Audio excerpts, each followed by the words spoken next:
Good afternoon everyone, I hope you're all having a wonderful day. I'm Robert from El Magnifico Games, and today we are going to continue with our normal Wednesday poetry and riddles. Now, the last poem we looked at last week was Vixi Puellis Nuper Idoneus, which I suspect I'm mispronouncing. Nevertheless, we'll begin by rereading it, and then we'll move on to some more poems which we haven't looked at before. Now, this poem was by Thomas Wyatt. As a reminder, this was Thomas Wyatt. He was a diplomat in both Henry VII and Henry VIII's government.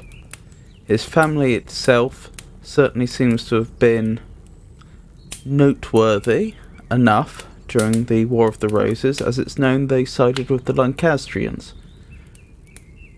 That is to say that his family has some claim to historic note besides himself. But it is his poetry that we're interested in. So, let me get into it. Vixi Puellis Nuper Idoneus. They flee from me that sometime did me seek, with naked foot stalking within my chamber. Once have I seen them gentle, tame, and meek, that now are wild and do not once remember. That sometime they have put themselves in danger to take bread at my hand, and now they range, busily seeking in continual change. Thanked be fortune, it hath been otherwise, 20 times better, but once a special, in this array, after a pleasant guise, when her loose gown did from her shoulders fall, and she me caught in her arms long and small, and therewithal so sweetly did me kiss, and softly said, Dear heart, how like you this? It was no dream, for I lay broad awaking. But all is turned now, through my gentleness, into a bitter fashion of forsaking, and I have leave to go out of her goodness, and she also to use newfangledness. But since that I in kindly so am served, how like you this? What hath she now deserved?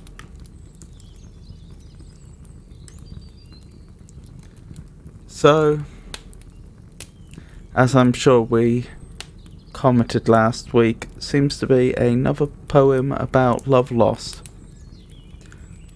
Presumably a mistress in this case. Nice little poem for what it is. So the next poem is entitled To His Lute, and this is also by Thomas Wyatt. So, my lute awake, perform the last labour from that thou and I shall waste, an end that I have now begun. For when this song is said and past, my lute be still, for I have done. As to be heard where ear is none, as lead to grave in marbled stone, my song may pierce a heart as soon. Should we then sing or sigh or moan? No, no, my lute, for I have done. The rocks do not so cruelly repulse the waves continually, as she may suit and affection, so that I am past remedy, whereby my lute and I have done. Proud of the spoil that thou hast got, of simple hearts thorough love shot, by whom unkind thou hast them won, think not he hath his bow forgot, although my lute and I have done. Vengeance shall fall on my disdain, that makest but game of earnest pain. Trow not alone under the sun, unquit to cause thy lovers plain, although my lute and I have done. May chance thee lie withered and old, the winter nights that are so cold, plaining in vain unto the moon. Thy wishes then dare not be told. Care then who list, for I have done. And then might chance thee to repent the time that thou hast lost and spent, to cause thy lovers sigh and swoon, then shalt thou no beauty but lent, and wish and want as I have done. Now cease, my lute, This is the last labour that thou and I shall waste, and ended is that we begun. Now is this song both sung and past, my lute be still, for I have done. Interesting little piece. I do find it interesting the way he references his lute, not just because this makes the poem somewhat self-referential, breaking the fourth wall as it were, but also because it implies that these poems were performed with music at this time. It's interesting.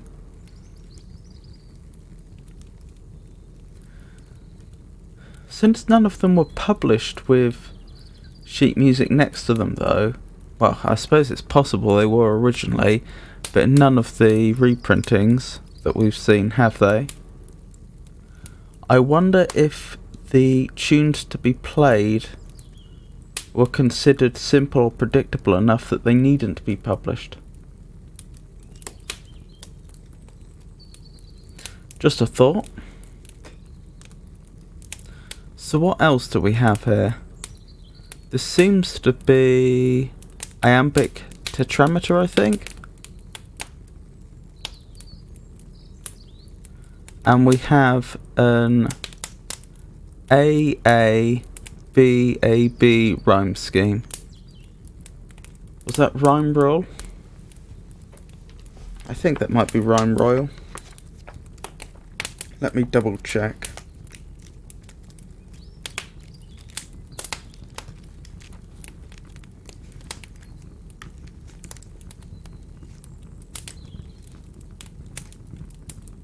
No.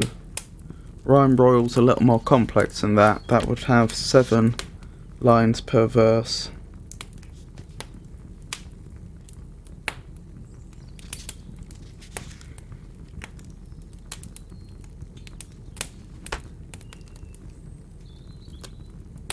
Oh well.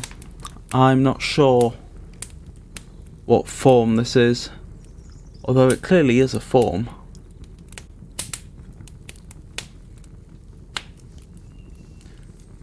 Sufficiently regular.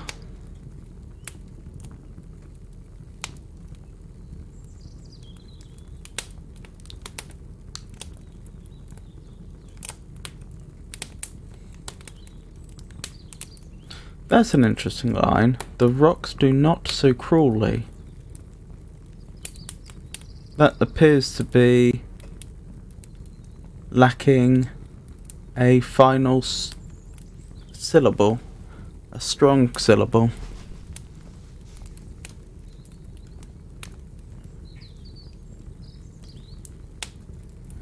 And the following line has an extra syllable.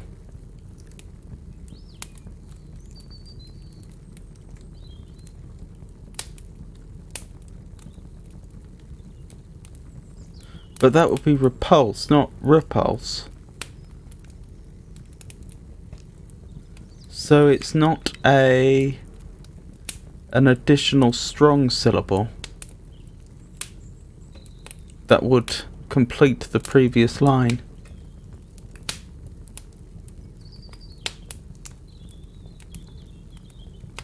So I don't know what's going on there.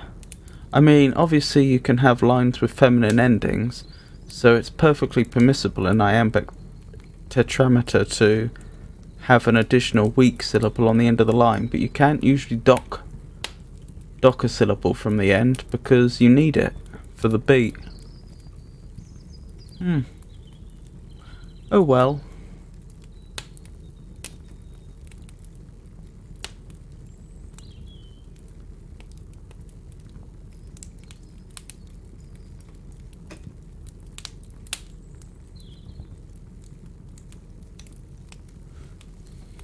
So I could be wrong. I think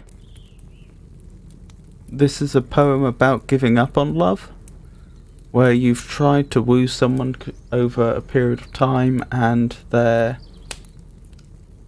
just not interested, so you then give up. And then I think the latter half of the poem is talking about, well, if they then seek you out after that, it's too late. But I could be wrong. So I'll give this one more reading before we move on. My lute awake, perform the last labour that thou and I shall waste, an end that I have now begun, for when this song is said and past, my lute be still, for I have done. As to be heard where ear is none, as lead to grave in marbled stone, my song may pierce her heart as soon, should we then sing or sigh or moan. No, no, my lute, for I have done.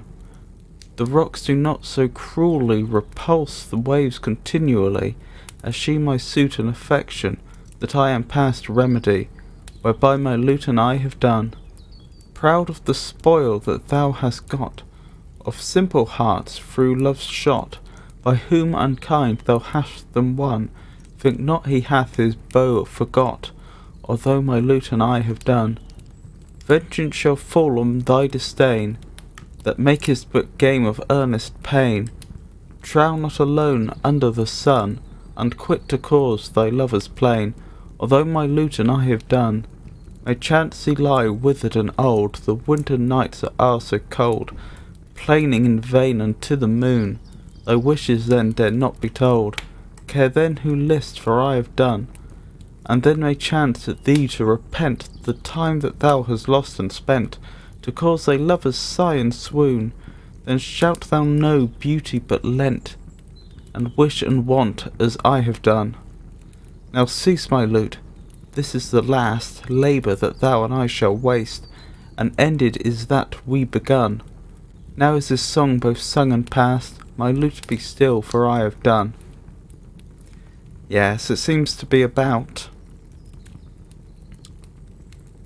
well, being very much done with trying to impress someone and then interpreting your lack of subsequent interest as a form of revenge.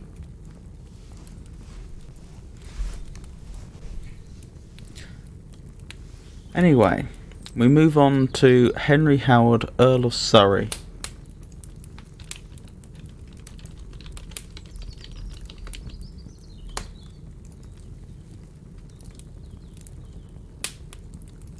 So let's read a bit about him. Henry Howard, Earl of Surrey. KG, is that King's? Oh, Order of the Garter. Was an English nobleman, politician and poet, who was one of the founders of English Renaissance poetry and was the last known person executed at the instance of King Henry VIII.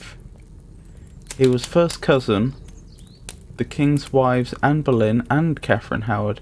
His name is usually associated in literature with that of poet Sir Thomas Wyatt, owing largely to the powerful position of his father, Thomas Howard, 3rd Duke of Norfolk. Surrey took a prominent part in the court life of the time and served as a soldier both in France and Scotland. He was a man of reckless temper, which involved him in many quarrels and finally brought upon him the wrath of the aging, embittered Henry VIII. He was arrested, tried for treason and beheaded on Tower Hill. Goodness.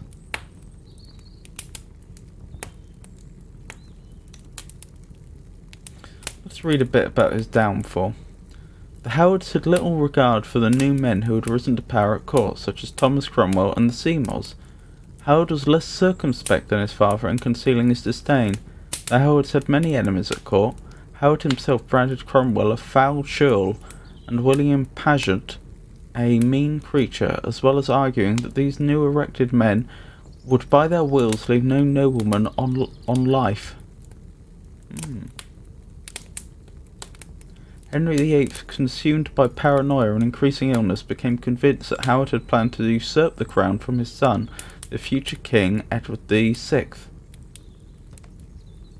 Howard suggested that his sister, Mary Fitzroy, Duchess of Richmond and Somerset, widow of Henry's illegitimate son Henry Fitzroy, should seduce the aged king, her father-in-law, and become his mistress, to wield as much influence on him as Madame d'Etampes, both about the French king.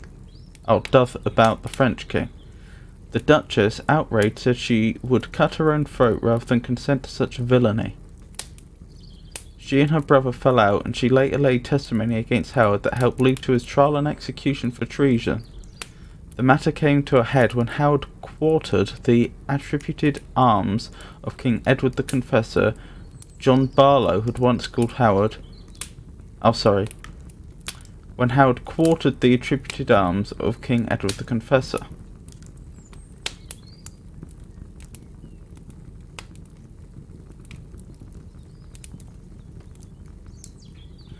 I see, so he added it to his coat of arms, I assume, which could be seen as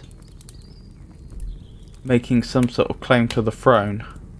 John Barlow had once called Howard the most foolish proud boy that is in England, and although the arms of Howard's ancestor, Thomas Mowbray, 1st Duke of Norfolk, show that he was entitled to bear Edward the Confessor's arms, doing so was an act of pride.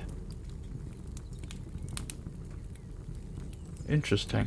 In consequence, the king ordered Howard's imprisonment and that of his father, sentencing them to death on the 13th of January 1547. Howard was beheaded on the 19th of January 1547, and a charge of treasonable quartering the royal arms. Oh, on a charge of treasonably quartering the royal arms. That's interesting.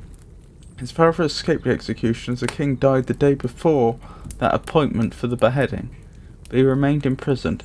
Howard's son, Thomas Howard, became heir to the Dukedom of Norfolk in place of his father, which title he inherited on the 3rd Duke's death in 1554.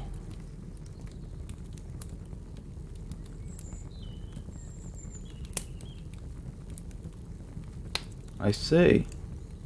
Interesting. Anyway, so that's who he was.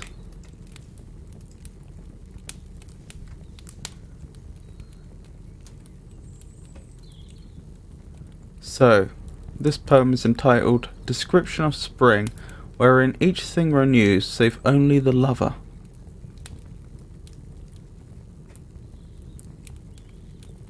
The soot season that bud and bloom forth brings, with green have clad the hill and eke the vale.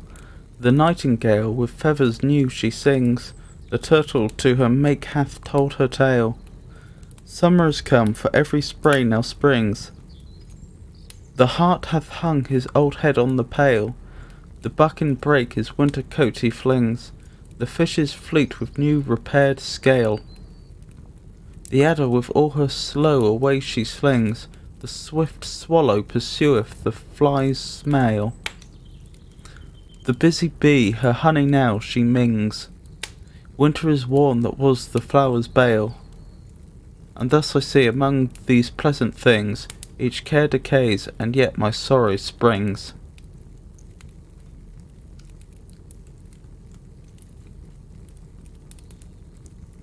Interesting.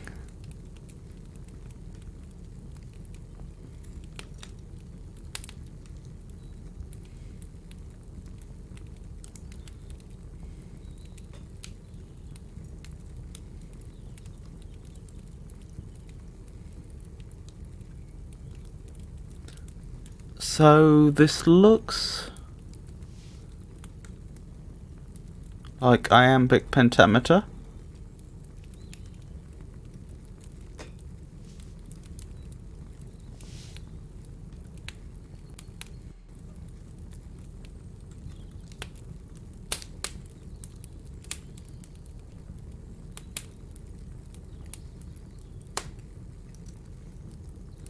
Ah, this is a note telling us that make is being here to mean mate.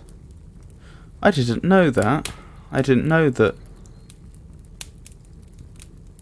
there was an old usage of the word make meaning mate. Or perhaps that make is an older form of mate, but that does make sense, doesn't it? The turtle to her make have told her tale, so to her mate. Very interesting. Do we have any more? Mingles, mixes. Ah. The busy bee, her honey now she mings. So she mixes. That's interesting, that's true, because we do have the word mingles. But apparently Ming is the older form of it.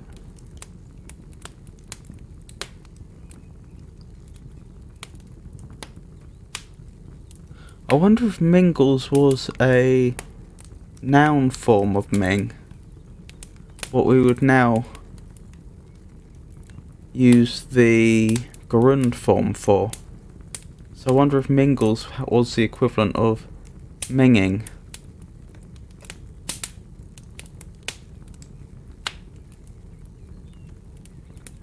Maybe not. Just speculating. Because I was just thinking, then it could have been... It's possible that it could have then been reintroduced as a verb after that. In fact, instead of speculating, how about I do a quick search on Wiktionary and see if it has any etymological information. So, mingle. From earlier mingle, mengle, from Middle English, menglen, equivalent to ming plus le, cognate with Dutch mengen, to mingle, to mix. Right, what does le do?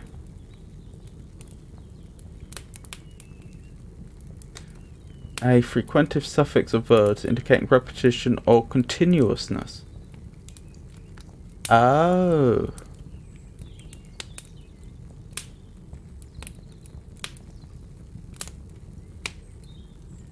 So would that make it equivalent?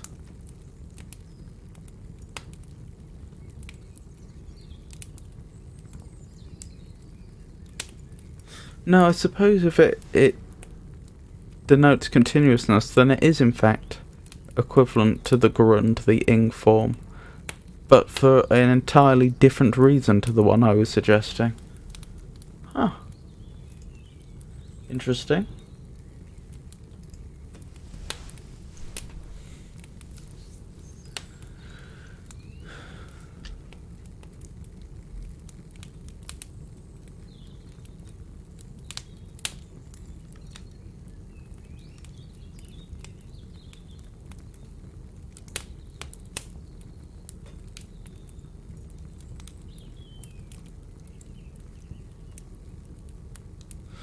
What do they mean by slow?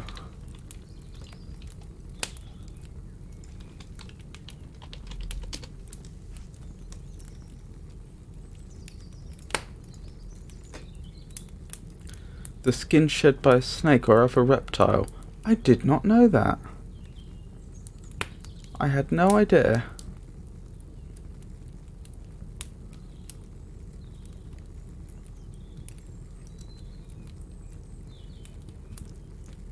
Oh, is it? It's not slow, is it? It would be slough. Presumably.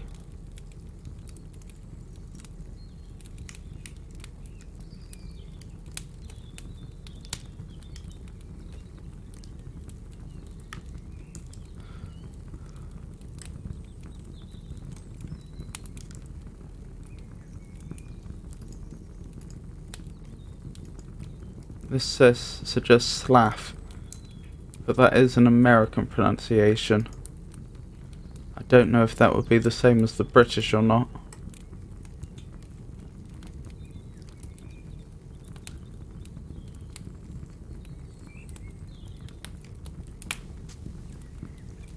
I wonder if my physical dictionary can offer any help.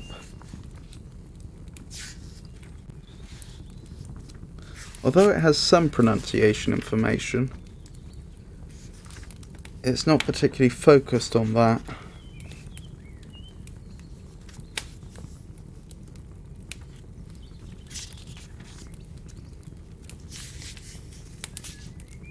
So I may be out of luck.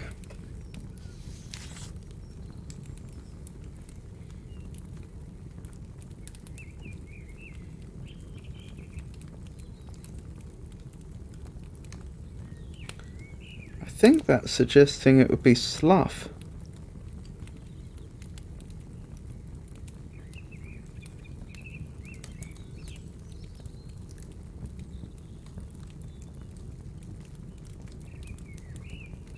there is a pronunciation that's slow of S-L-O-U-G-H. Let me say that again, S-L-O-U-G-H. But that means quagmire or swamp, which is the second usage we see below here. So I could be wrong. I think it's pronounced slough. So that would be... what was it? The adder all her slough away she slings.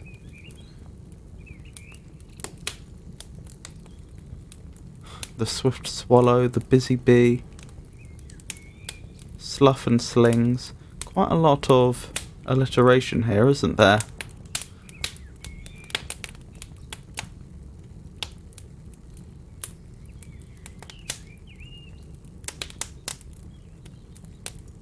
The thing I find most notable about this is that I feel this poem gains most of its meaning from the title, Description of Spring, wherein each thing renews save only the lover.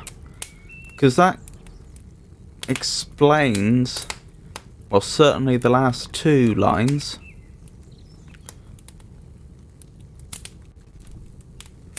The last two verses. Which otherwise I think would be a little bit cryptic. Otherwise it would be a poem about how things in spring renew. Oh, but I'm depressed. Which is funny. Funny in the sense of peculiar, because generally you expect poetry to be able to stand up on its own without its title, I would have thought. You know, in so much as you should be able to grasp its meaning. Perhaps not. That's just the impression I had. Anyway. We've discussed this quite a lot. How about we move on to a final reading of this and then we move on. I'll tell you what. I'd like to look up soot as well. With an E on the end. Alternative form of swoot.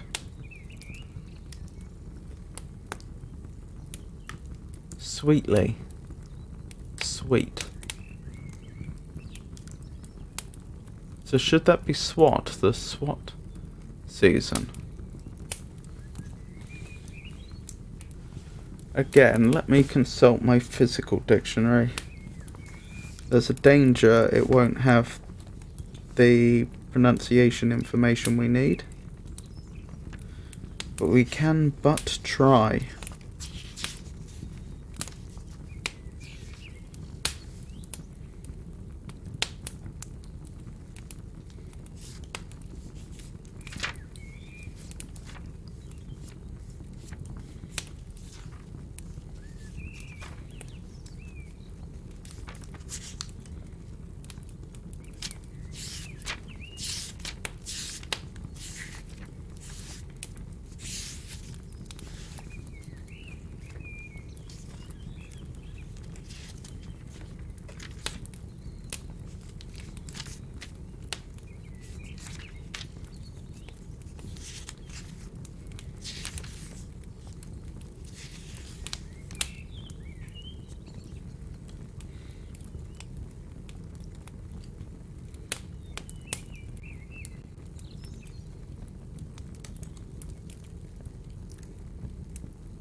Doesn't even seem to have it.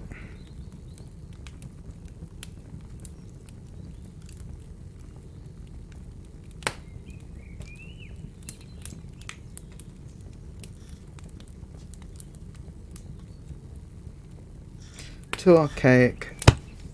Oh well. But it looks like it probably means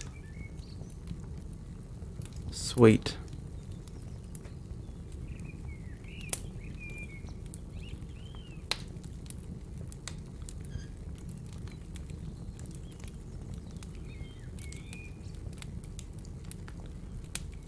I'll probably just pronounce it sweet then, even though That may well not be its intended pronunciation. So, where were we? The sweet season that bud and bloom forth brings, with green hath clad the hill and eke the vale. The nightingale with feathers new she sings, the turtle to her mate hath told her tale. Summer is come, for every spray now springs, the hart hath hung his old head on the pail, the buck in brake his winter coat he flings, the fishes fleet with new repaired scale, the adder all her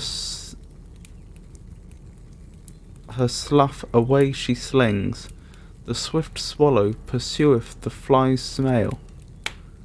The busy bee her honey now she mings, winter is worn that was the flower's bale. And thus I see among these pleasant things, each care decays, and yet my sorrow springs. Sorry about that pause there, I forgot how to pronounce that for a second. Tell you what, just before we move on, what on earth is smail?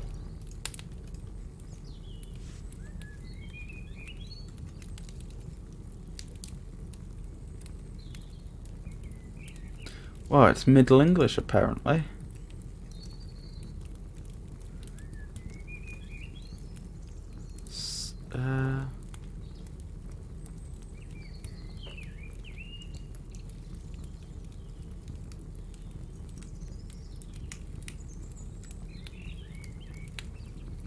So apparently narrow or slim. That doesn't fully figure though, does it? Oh. This might be more useful. Small, minuscule, little, few, scarce, ground finely, not coarse, of no worth, unimport. But that's an adjective. Would be expecting a noun.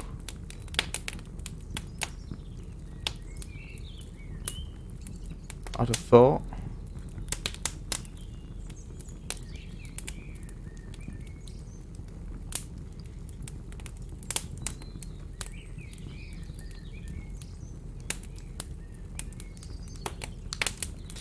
Well, supposing it said, the swift swallow pursueth the fly's few. Few is an adjective, and we'd interpret that as meaning that there aren't many of them. Since it couldn't be modifying anything that comes after it, would automatically assume it must be modifying what's before it. So perhaps that's what's going on here.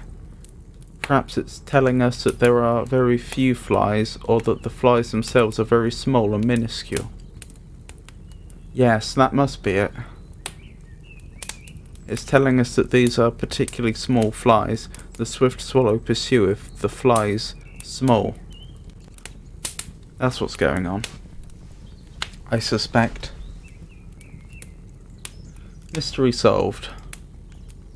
Okay, so on to complaint of the absence of her lover being upon the sea.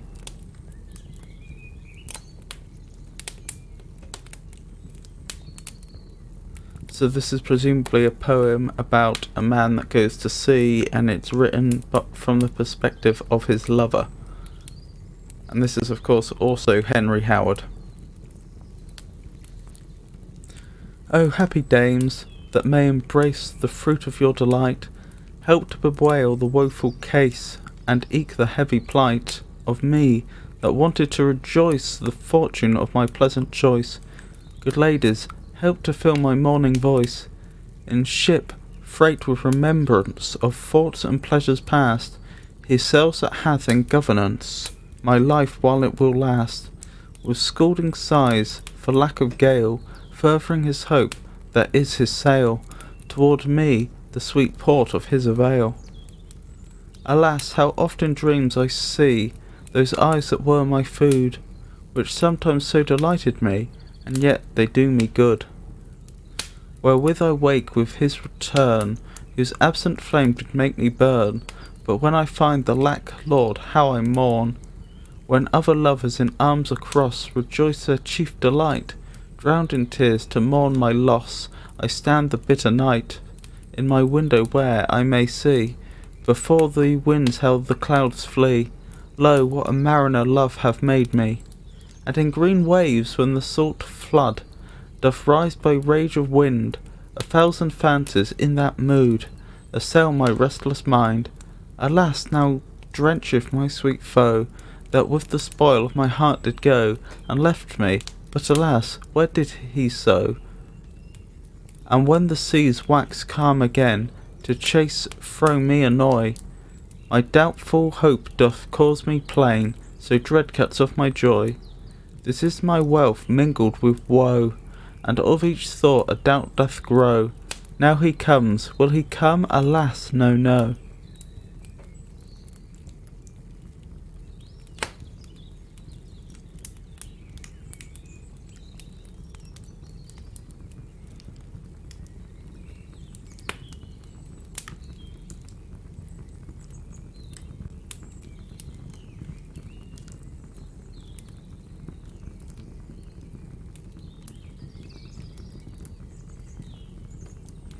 In some ways it resembles a ballad, but in others it doesn't. I see examples of both trimeter and tetrameter here. I mean trimeter, don't I?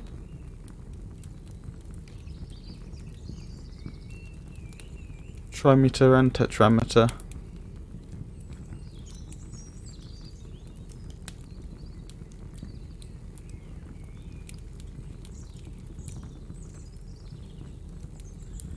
I think it is broadly iambic.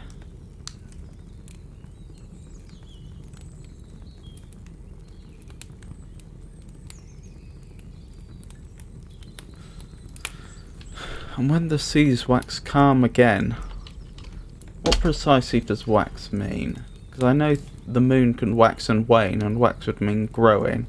Does it just mean grow?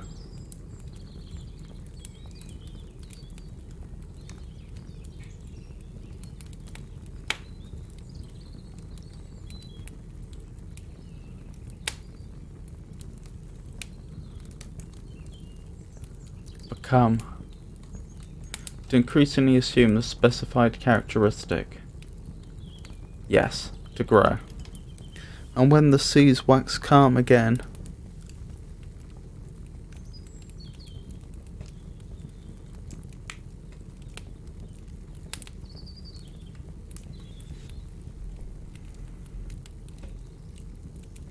I think this is quite a good one, really.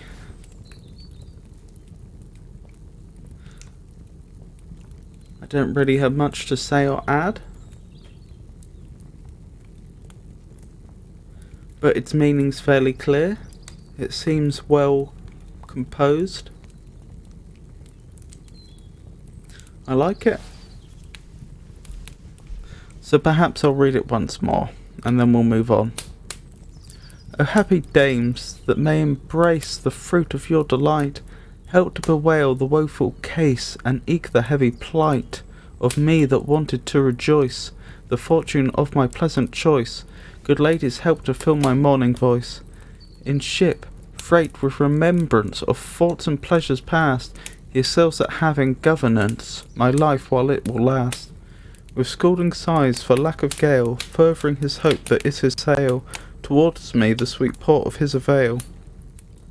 Alas, how often dreams I see, these eyes that were my food, which sometimes so delighted me, that yet they do me good. Wherewith I wake with his return, whose absent flame did make me burn. But when I find the lack-lord, how I mourn. When other lovers in arms across rejoice their chief delight, drowned in tears to mourn my loss, I stand the bitter night in my window where I may see, before the winds how the clouds flee. Lo, what a mariner love hath made me! And in green waves when the salt flood doth rise by rage of wind, 1,000 fancies in that mood assail my restless mind. Alas, now drencheth my sweet foe, that with the spoil of my heart did go, and left me, but alas, why did he so? And when the seas wax calm again, to chase through me annoy, my doubtful hope doth cause me pain, so dread cuts off my joy. This is my wealth mingled with woe, and of each thought a doubt doth grow. Now he comes, will he come? Alas, no, no. Tell you what, it would be worth me double checking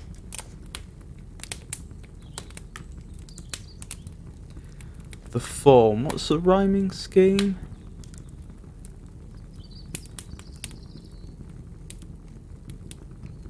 So it's A, B, A, B.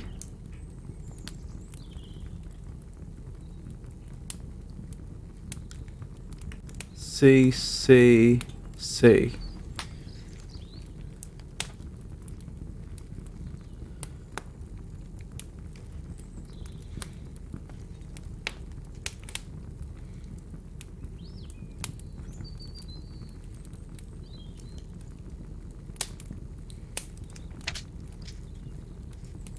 Nope, again, I don't recognise that form.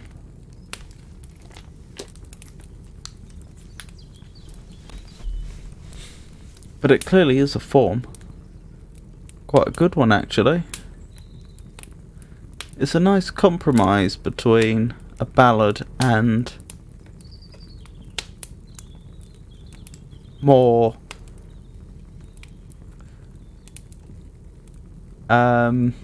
other forms of simple regular poetry, like rhyming couplets.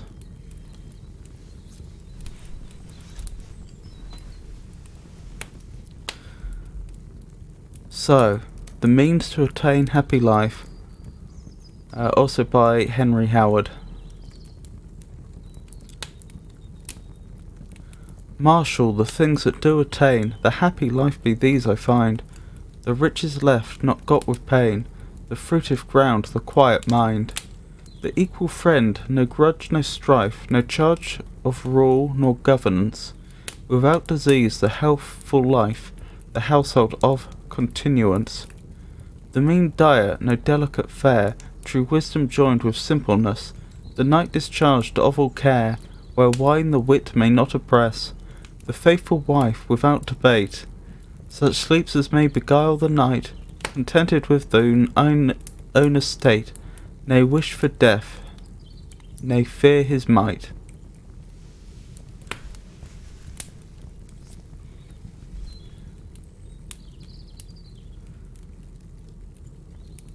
Interesting.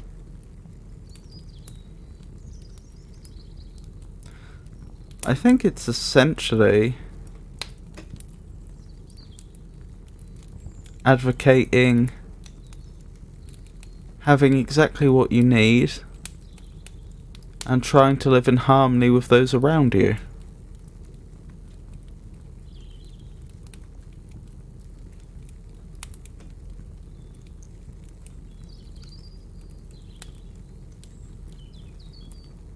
Although I wonder if the verse no charge of rule nor governance, that's an interesting one. Because I think it's clear he's advocating being the master of a household? Is that what he's posing here?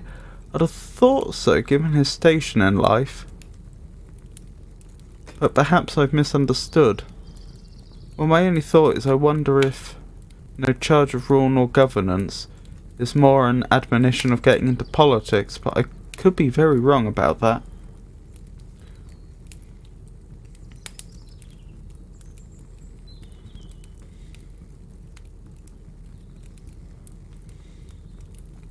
So we have an AB rhyming scheme, and it seems to be in iambic tetrameter, so fairly regular, fairly simple.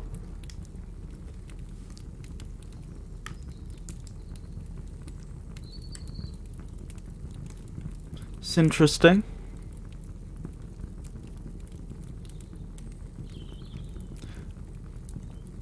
Not that I have much to add.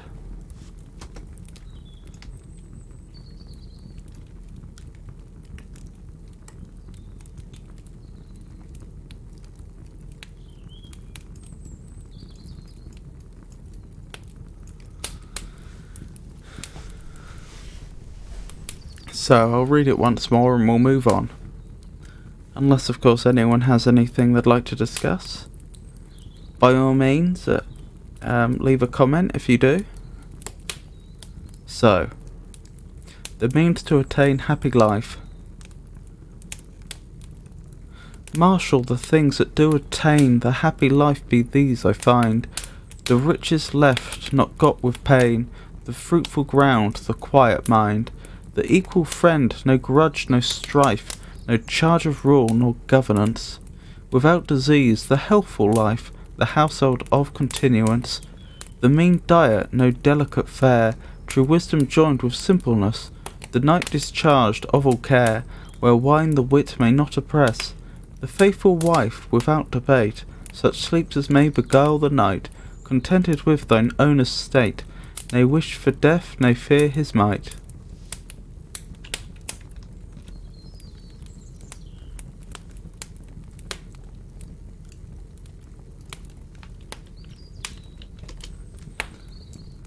I wonder if net is just an archaic form of no. I suppose it would probably mean no one. Obsolete not. Or as a conjunction nor.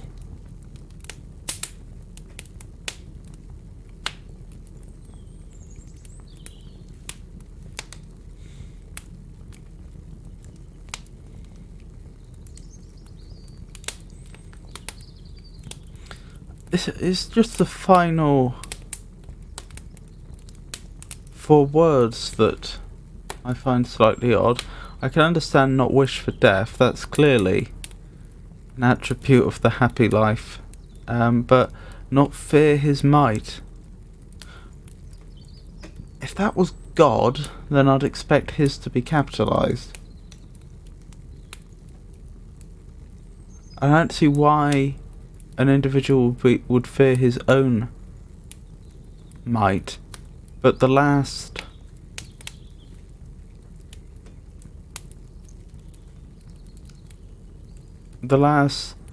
indicator of person we saw was own, belonging to oneself, contented with thine own estate, not wish for death, not fear his might. I'm not sure. Final 4 words, I don't fully understand.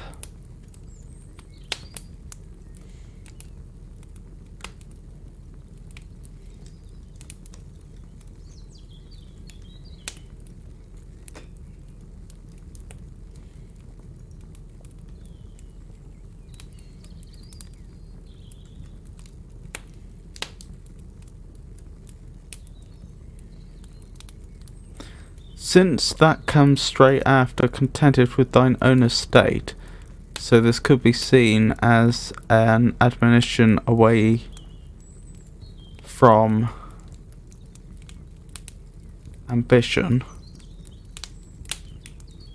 I wonder if not wish for death, not fear his might, could be an allusion to the sort of state you'll be in if you are ambitious and potentially upset the powerful. But that's speculation on my part, I could be very wrong. Right, so we move on to Nicholas Grimoald, A True Love.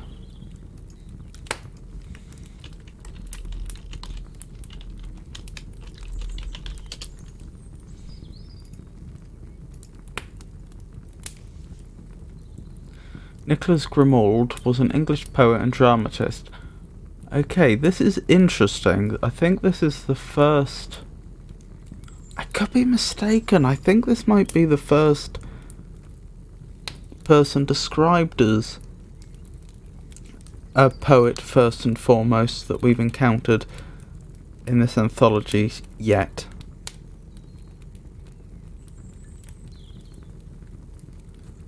Certainly the last couple have been diplomats who happen to... and courtiers that happen to write poetry on the side. And before that we had a series of anonymous authors, didn't we? But this individual is definitively a poet, it would seem. So, who were they? Nicholas Grimald was born to a modest yeoman family of farmers in 1519 to 1520. His parents were unknown, despite the popular belief that his father was Giovanni Battista Grimaldi. The poem A Funeral Song upon the death of Anne's, his mother, accounts for his mother's death. Grimald's mother has been speculated to be Agnes Grimbald, who dies in 1555. The poem mentions his hard-working father, but focuses upon the fondness that he had for his mother. Grimald saw his parents' love and devotion for each other and expressed that in the poem. He was the only boy out of many girls. Maps found of Huntingdonshire in the 16th century do not show a place that could be Brownshold. What was found was an estate named Leighton Bromswold. This is the closest match to how Grimald describes his home in the poem A Funeral Song upon the death of Anne's, his mother. The Grimald family was seen to be living in Leighton Bromswold for close to 400 years. Their name had gone through variations as shown by legal documents kept by the village. Variations include Grimbold, Grimmold,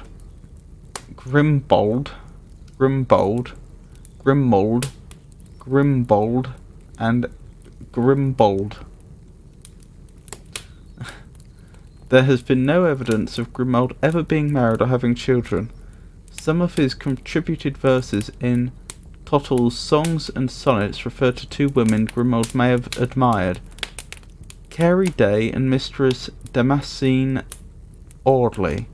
These verses show a debate on if marriage has the desired result that is wanted.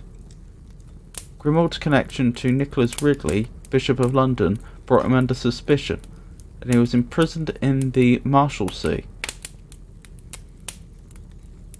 The Marshalsea was a notorious prison in Southwark, just south of the River Thames. Although it housed a variety of prisoners, including men accused of crimes at sea and political figures charged with sedition, it became known in particular... Yes? It became known in particular for its incarceration of the poorest of London's debtors. That's probably later on. It is said that he escaped the penalties of heresy by recanting his errors and was despised accordingly by his Protestant contemporaries.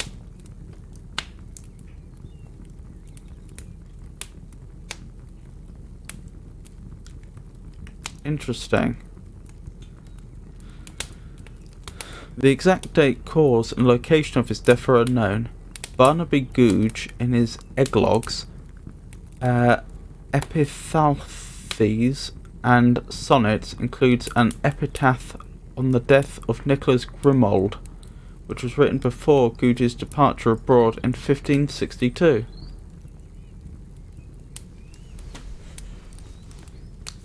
When Nicholas Grimald was 15 years old, he started showing signs of poetic talent. His mother, who placed an emphasis on education, sent him to continue his education at Cambridge.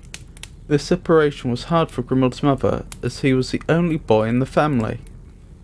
In 1539 to 40, Grimald graduated from Christ's College with a BA.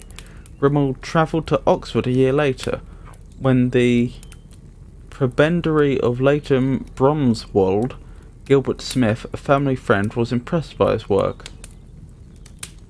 In his first few years in Oxford, Grimald attended Brasenose College. When Grimald was unable to continue his schoolwork because he lacked his books, his first drama was written. Grimald received encouragement from the Matthew Smith, the president of the school, along with other teachers and students who were eager to participate in the arts. The play was the Latin resurrection play Christus Redivivius. Grimald dedicated his work to Smith. It was written in 1541 but was published 2 years later in Germany in 1543. A 23-year-old in 1542, Grimald was able to acquire his BA at Oxford. This degree allowed his admission into Merton College, where he received his MA. In 1544, in that same year, Grimald travelled back to Cambridge to get his MA at Christ's College. Grimald chose to stay in Oxford after his degrees in 1544. His next work was another Latin tragedy based on the life and death of John Baptist called Archie Propitheta in 1548. Grimald was licensed as a lecturer in 1552 by Richard Samson. This allowed him to preach at Eccles. The next year he was appointed chaplain to Nicholas Ridley, Bishop of London. Ridley's high opinion of Grimald was shown when the bishop chose him to deliver a Latin address in April 1553, Oratio ad Pontifices, which I'm probably mispronouncing. Involvement with Nicholas Ridley. Nicholas Grimald was appointed chaplain to Nicholas Ridley. My apologies. Nicholas Grimald was appointed chaplain to Nicholas Ridley, Bishop of London, in 1552. Previously, in a letter written to Sir John Gates and Sir William Cecil, Ridley praised Grimald for his preferment and commended him for his eloquence in both English and Latin. Ridley's high opinion was later confirmed when the bishop appointed Grimald to deliver the Latin address in April 1553 at an assembled bishops' meeting on absentee clergy. The possible apostasy under Mary I put considerable strife on their relationship and ultimately led to its demise. Following Ridley's successful recommendation for Grimald to be appointed Chantership of St. Paul's Cathedral, Queen Mary acceded to the throne. Queen Mary's brutal prosecution of Protestants led to Ridley's imprisonment. While in prison, Ridley wrote to Grimald and potentially sent him Lorenzo Valles de falso credita et ementita Constantini donatione declamatio, a text denouncing the Pope's claim to dominion. The correspondence caught the attention of the Catholic authority and consequently led to Grimald's imprisonment in the Marshalsea prison in 1555. Oh dear. Grimald's imprisonment was brief, and many speculated the poet's apostasy to Catholicism. Originally, Grimald quelled the accusations. In response to rumours of Grimald's collusion with the Catholic Church, Ridley said, "It will not sink into my head to think that Grimbol would ever play me such a Judas's part." Ridley later confirmed Grimald's betrayal and said in response to Grimald's imprisonment and apostasy to Catholicism that he, Grimald, escaped not without some becking and bowing, alas, of his knee unto Bol. Is that one of the terms for Satan? No. Was a title and honorific meaning owner, lord, in the northwest Semitic language spoken in the Levant during antiquity. From its use among people it came to be applied to gods. It is unclear whether or not there was a reconciliation prior to Ridley's execution.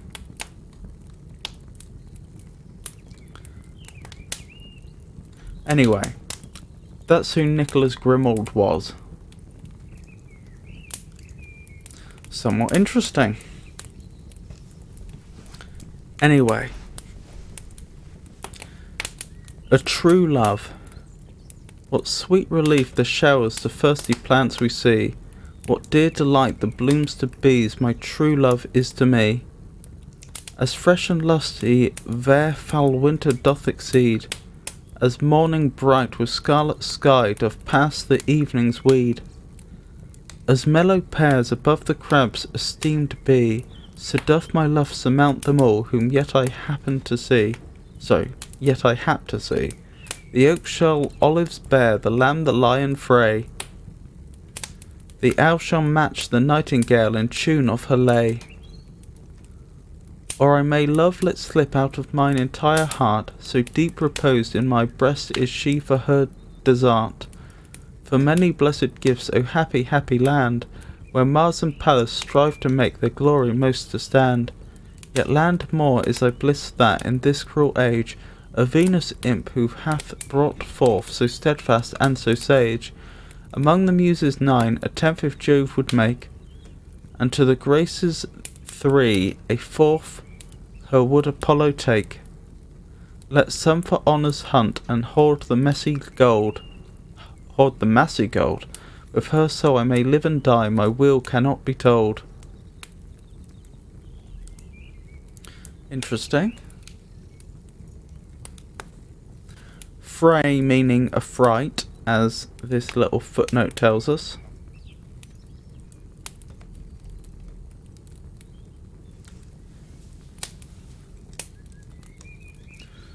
Looks like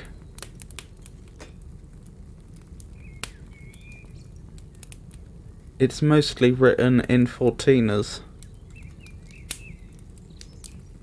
with a fair amount of alliteration.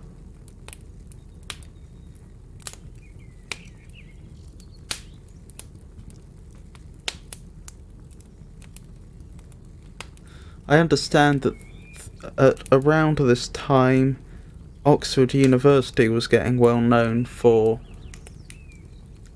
the alliterative 14ers that it seemed to be producing, and that Shakespeare, about a few decades later, would mock them for it.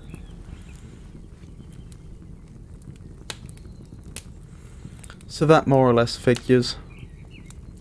It seems to mostly be iambic as well, which isn't all that surprising.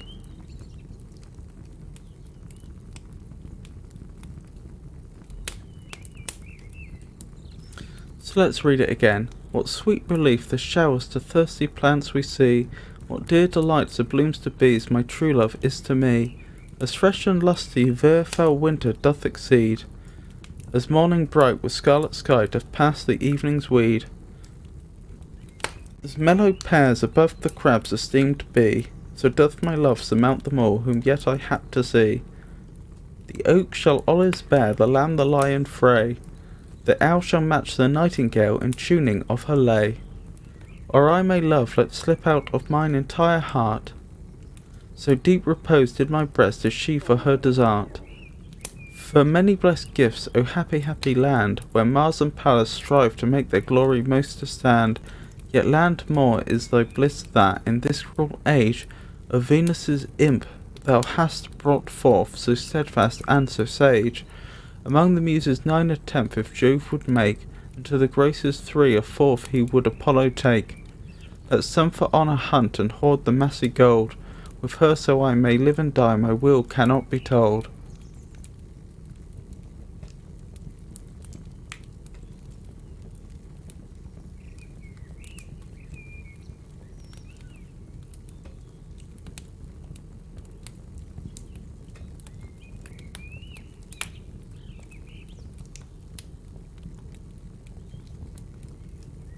So I think it's describing a series of very joyous or relieving events,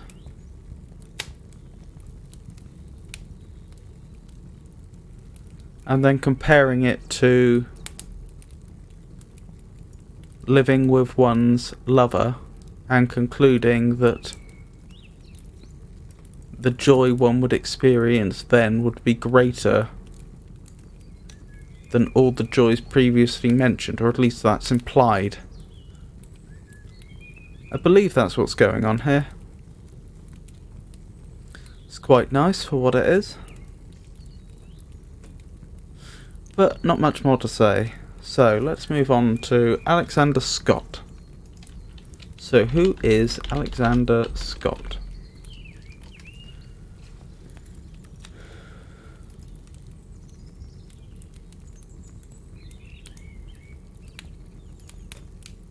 Alexander Scott was a Scottish court poet. He is believed to have spent most of his time in or near Edinburgh. 36 short poems are attributed to him, including Ein New Year Gift to Queen Mary. Interesting. That would be Queen Mary, Queen of Scots, I assume. The Rondel of Love, and a satire, Justing at the Drum. His poems are included in the Bannatyne manuscript, compiled by George Bannatyne according to an older view. His great variety of metre and is graceful and musical, but his satirical pieces are often extremely coarse. According to the modern viewpoint of the Oxford Dictionary of National Biography, because of its range, explicitness and open-endedness, Scott's works has been described as ethically incoherent, but recent revisions of such essentialist readings have restored his multi-layered texts as attractively complex poems, an appealing alternative to contemporary English poetry as anthologized in Tottle's Miscellanea.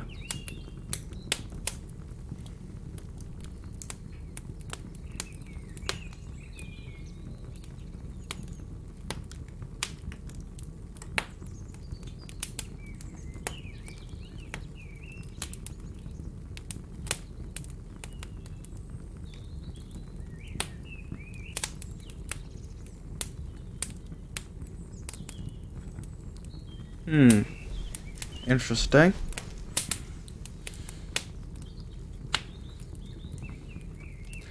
I note that in this anthology, which was originally written around 1900, they list his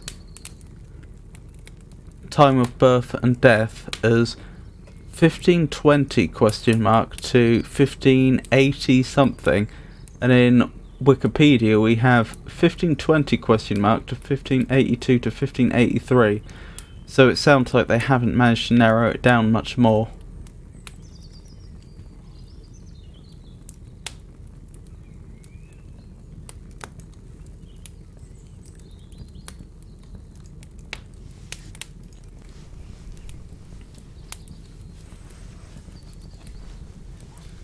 So, a bequest of his heart. Hence heart with her that must depart, and hold thee with thy sovereigns. For I had liver wanton a heart, nor have the heart that does me pain. Therefore go with thy love remain, and let me leave thus unmolest, and see that thou come not again, but bid with her thou lovest best. Since she that I have served long is to depart so suddenly, address thee now, for thou sole gang, and bear thy lady company. For she be gone, heartless am I. For why thou art with her possessed. What would that be? That'd be quhy. Therefore my heart go hence in high, and bid with her thou lovest best. Though this belapit body here be bound to servitude and thrall, my faithful heart is free and tear, and mine to serve my lady at all. Would God that I were Perigord under that redolent rose to rest, yet at the least my heart thou soul, abide with her thou lovest best. Send in your garth the lily quate, may not remain amang the lafe. Adieu the flower of hold delight, adieu the succour that may me sife, adieu the fragrant balm soef, and lamp of ladies lustiest. My faithful heart shall it have the bid with her it loveth best. Deplore ye ladies, Clare of Hugh, her absence send she must depart, and specially ye lovers true, that wounded Ben with lovest dart.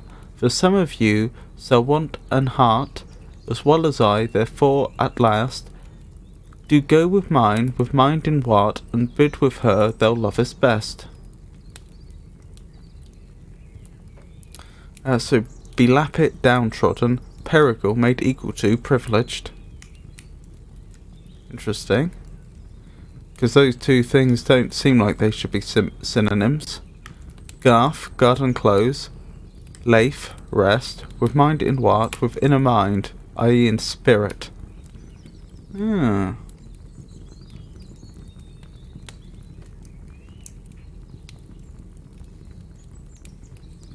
So possibly I misunderstood this. I think it was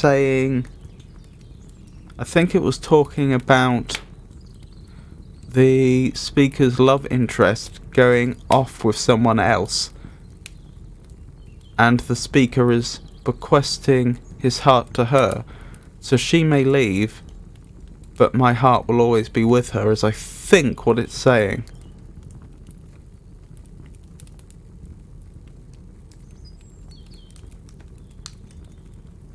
I think it's mostly iambic tetrameter.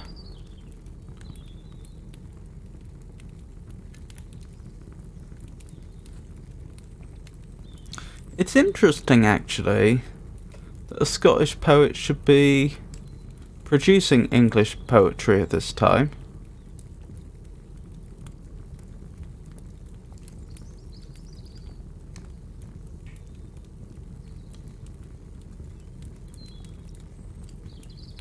Because this was pre the Union.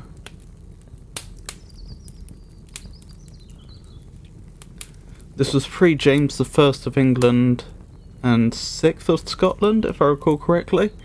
So they were just completely separate countries at this point, England and Scotland, that just happened to share a border.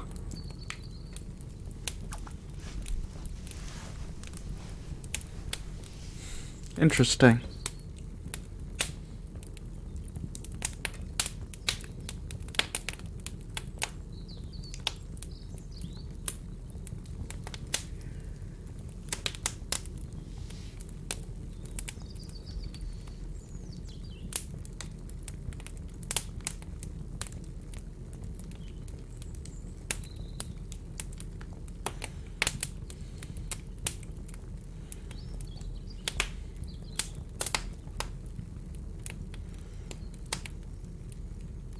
Okay, so I should probably read this once more before we move on.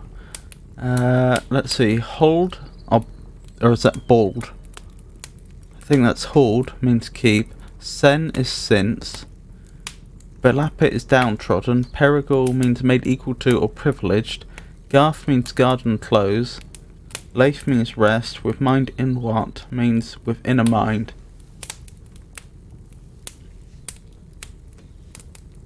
So let's try that again. Hence heart with her that must depart, and hold thee with thy sovereign. For I had liever want ein heart, nor have the heart that does me pain. Therefore go, with thy love remain, and let me Leif thus unmolested, and see that thou come not again, but bid with her thou lovest best. Send she that I have served long, is to depart so suddenly, address thee now, for thou shalt gang, and bear thy lady company. For if she be gone, heartless am I, for qui thou art with her possessed. Therefore my heart go hence in high, and bid with her thou lovest best. Though this belapid body here be bound to servitude and thrall, my faithful heart is free and tear, and mine to serve my lady at all. Would God that I were Perigal, under that redolent rose to rest. Yet at the least my heart thou soul, abide with her thou lovest best. Send in your garth the lily quet, may not remain among the leaf. Adieu the flower whole delight, adieu the succour that made me safe. Adieu the fragrant Balaam's swaif, and lamp of ladies lustiest. My faithful heart she shall it have, to bid with her it loveth best. Deplore ye ladies, Clare of hue, her absence send she must depart, and specially ye lovers true, that wounded bane with lovers dart. For some of you shall want an heart, as well as I, therefore at last, go with mine, with mind and wart, and bid with her thou lovest best.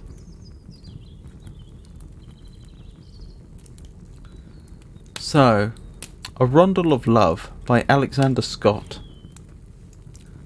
Lo, Kuhat is... this, they must be using QUSW, surely. I wasn't aware that was a thing, or if I was I'd forgotten, but that must be what they're doing. So let me try again. A Rondel of Love. Lo, what it is to love, learn ye that list to prove. By me I say, that no ways may the ground of grief remove, but still decay both night and day.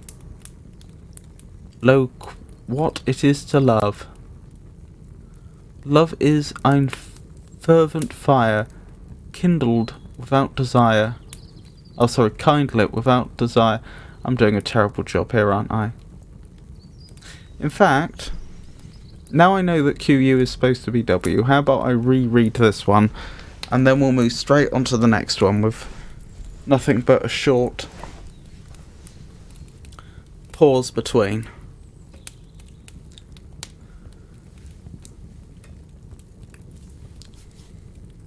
Right. Alexander Scott, a bequest of his heart. Hence heart with her that must depart, and hold thee with thy sovereign. For I bad lever want ein heart, nor have the heart that does me pain. Therefore go with thy love remain, and let me live thus unmolested, and see that thou come not again, but bide with her thou lovest best. Since she that I have served lang is to depart so suddenly, address thee now, for thou shalt gang, and bear of thy lady company. For if she be gone, heartless am I, for why, thou art with her possessed. Therefore my heart go hence and high, and bide with her thou lovest best.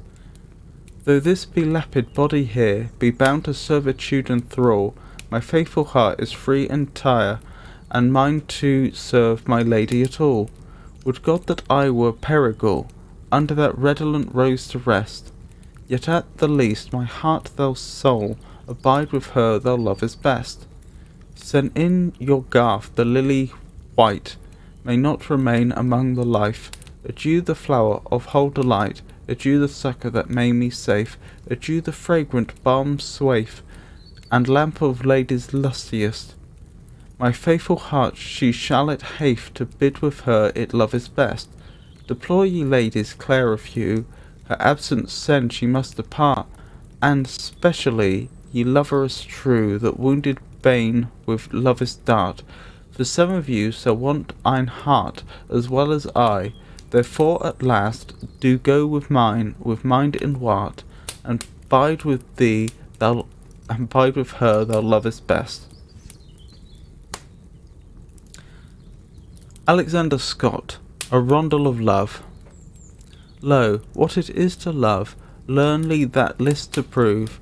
By me I say that no ways may the ground of grief remove, but still decay both night and day. Lo, what it is to love. Love is ein fervent fire, kindle lit without desire. Short pleasure, long displeasure, repentance is the higher, and pure treasure without measure.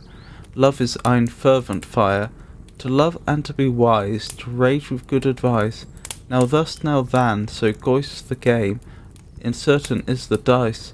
There is no man, I say, that can both love and to be wise. Flee always from the snare, learn at me to beware. It is ein pain and double train of endless woe and care. For to refrain that danger plain, flee always from the snare.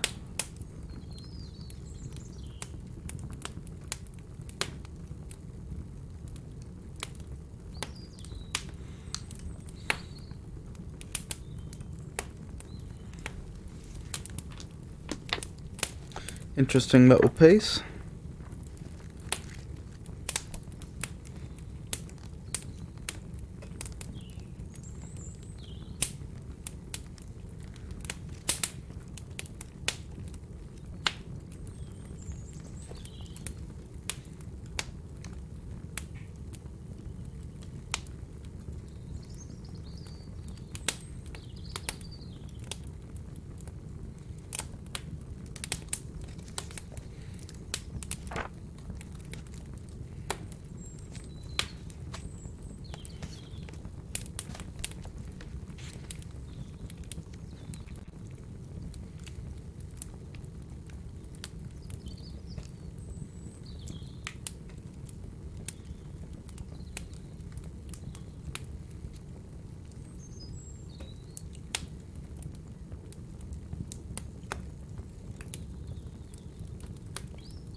Sorry, I paused to look up the definition of a rondel, and it seems to be fairly...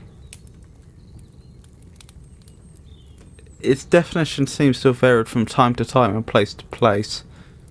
I think the key point is that it's supposed to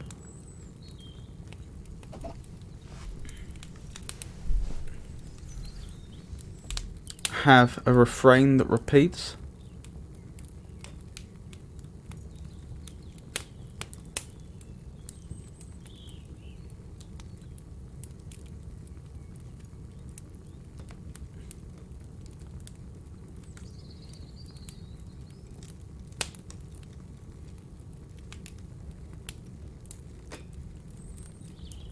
Though I must admit, I'm not seeing it there.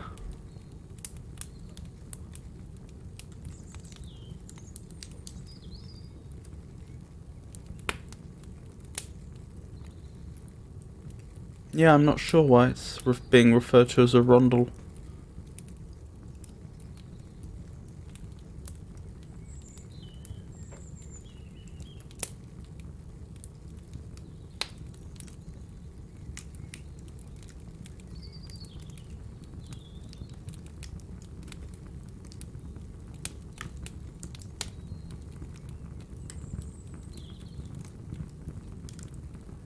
Some of the lines seems to be in a trimeter, the others in a tetrameter.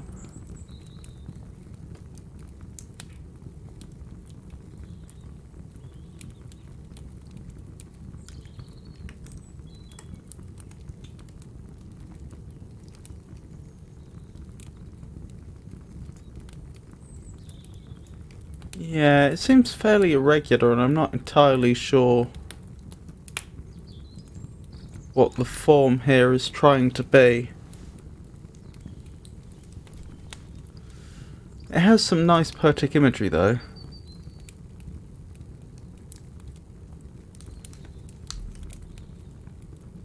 Oh, I see what they've done.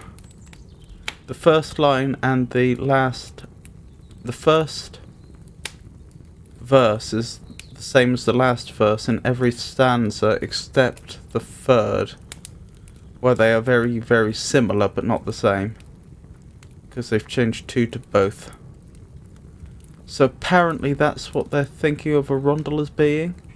That might also help to explain the irregular form, or what I perceived as a irregular form.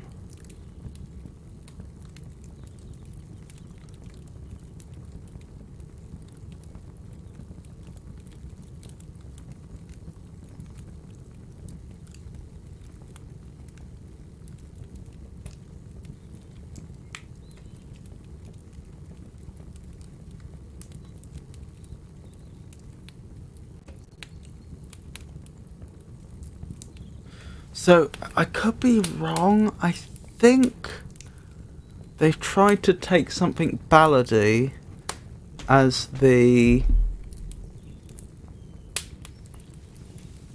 template, and then they've said, oh, but these are going to be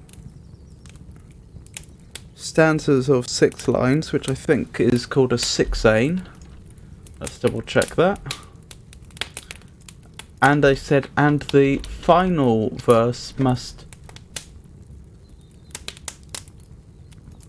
always match the final verse in any given stanza, which is the reason why they begin with a 3-foot line, a 3-foot verse, when you'd expect a 4-foot verse. Yes, looks like it is called a sixain. Okay, so this is making more sense now.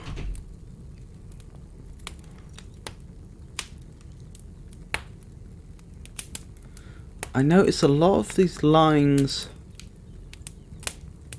begin on a strong beat though.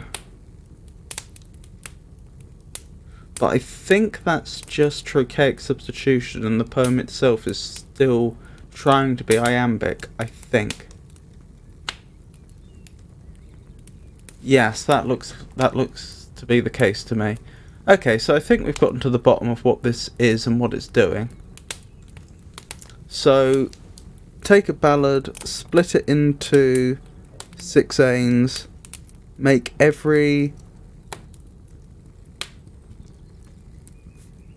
the first and last verse of each stanza be identical, or if not close to identical. That's what they're doing here. I must say, now I understand it, it is an intriguing form, isn't it? I think you could probably do a lot with a form like this. Especially when you consider the possibilities that enjambment and caesura make available to you, as the writer Alexander Scott has demonstrated.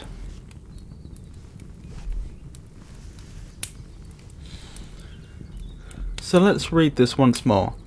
Lo, what it is to love, learn ye that list to prove. By me I say that no ways may the ground of grief remove, but still decay both night and day. Lo, what it is to love. Love is a fervent fire, kindlit without desire. Short pleasure, long displeasure, repentance is the higher. A pure treasure without measure. Love is a fervent fire. To love and to be wise, to rage with good advice. Now thus, now than, so goes the game. Uncertain is the dice. There is no man, I say, that can both love and to be wise. Flee always from the snare, learn at me to beware. It is a pain and double train of endless woe and care. For to refrain that danger plain, flee always from the snare.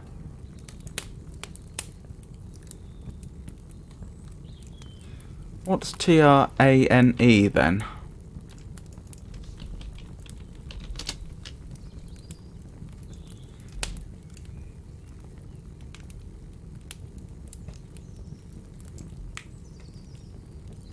Oh dear. No English or Middle English or Scots?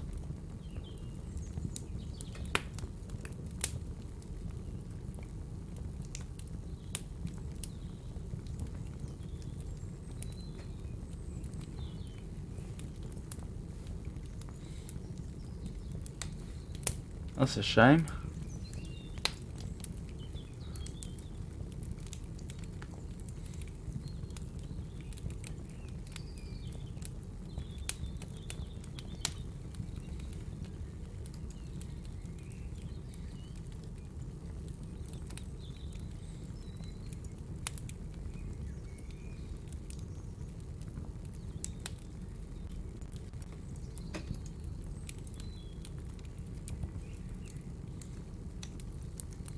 Ooh, look at the leonine rhyming.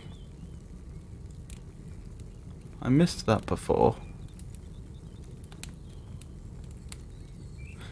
And that confirms that that should be pronounced train.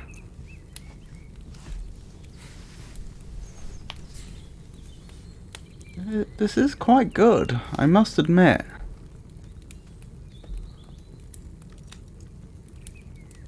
Okay, one more reading, I think, and then we'll move on to the next one. So, this is A Rondel of Love. Lo, what it is to love, learn the... Sorry, let me try again. A Rondel of Love. Lo, what it is to love, learn ye that list to prove. By me I say that no ways may the ground of grief remove, but still decay both night and day. Lo, what it is to love. Love is a fervent fire, kindlit without desire. Short pleasure, long displeasure, repentance is the higher. A pure treasure without measure. Love is a fervent fire. To love and to be wise, to rage with good advice. Now thus, now than, so goes the game. Uncertain is the dice. There is no man, I say, that can both love and to be wise. Flee always from the snare, learn at me to beware. It is a pain and double train of endless woe and care. For to refrain that danger plain, flee always from the snare.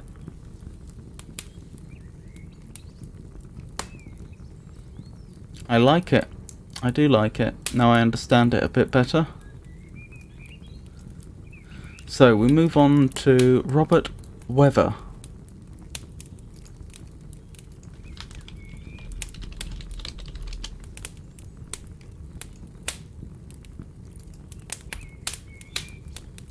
Oops. That's what we meant. Robert Weather was an English poet and dramatist of the 16th century, about whom little biographical information seems to have survived.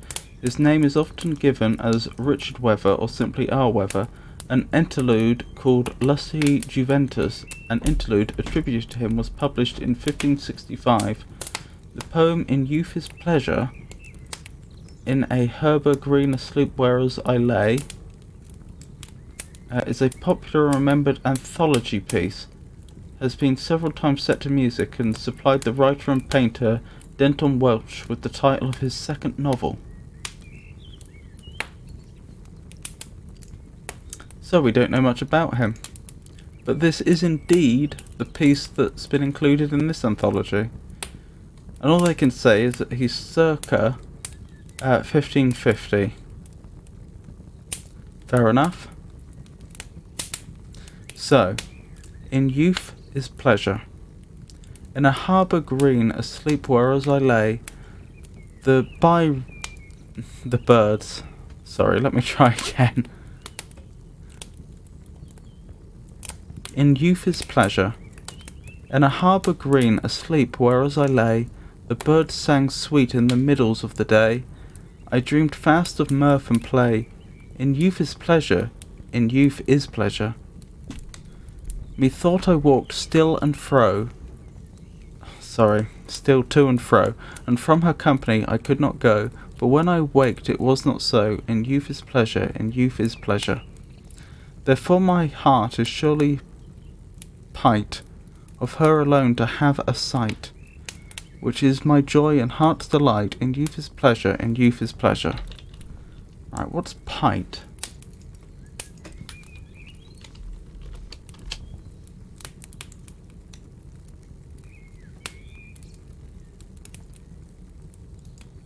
No idea, it would seem.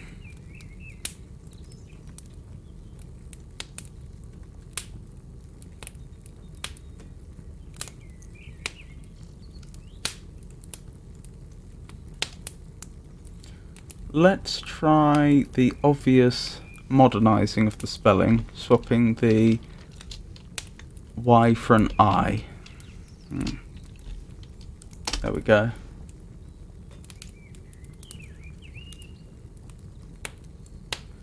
Oh, simple past tense and past participle of pitch.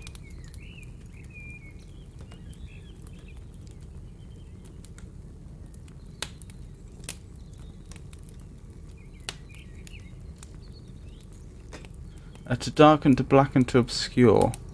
Okay, that would make sense. As in pitch black.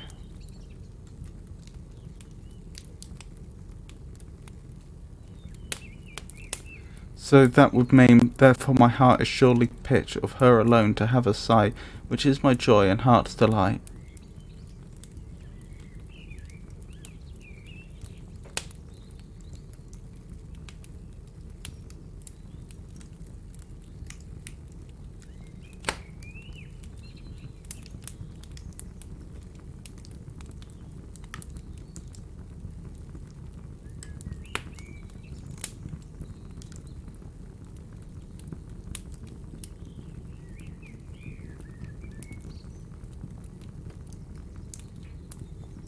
Interesting pace.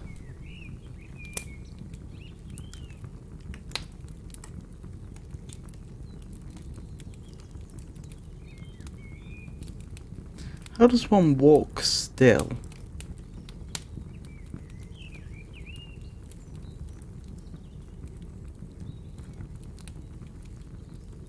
This must be some other usage of the word still, surely.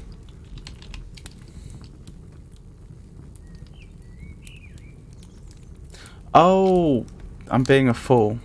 It means I'm still walking. I thought I was still walking to and fro, and from our company I could not go. But when I waked it was not so. That's what they mean. Sorry, that took me a moment.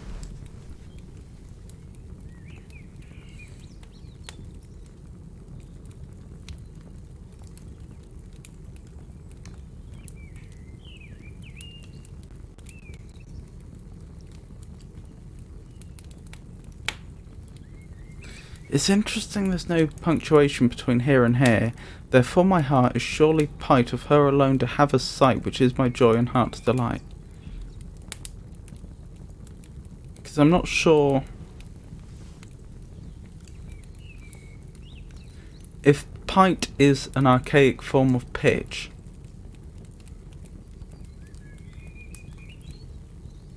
Then I don't think this makes sense.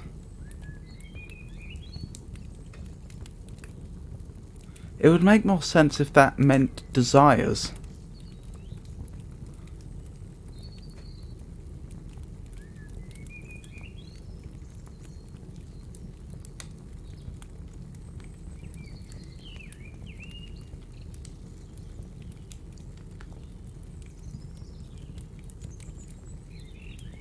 Oh, pitch as in to pitch an idea.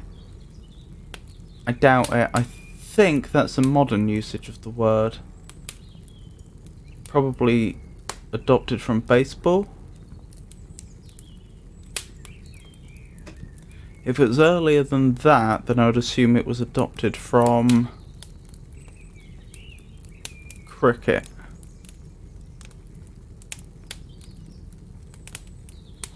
But I'm not sure that's an old usage of the word.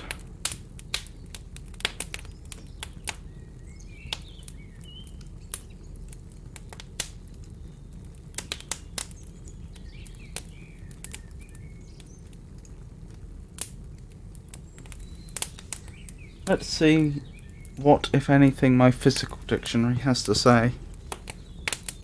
We'll go for the archaic spelling first, although I'm not expecting to find anything. And if that doesn't work, we'll try the PIGHT spelling.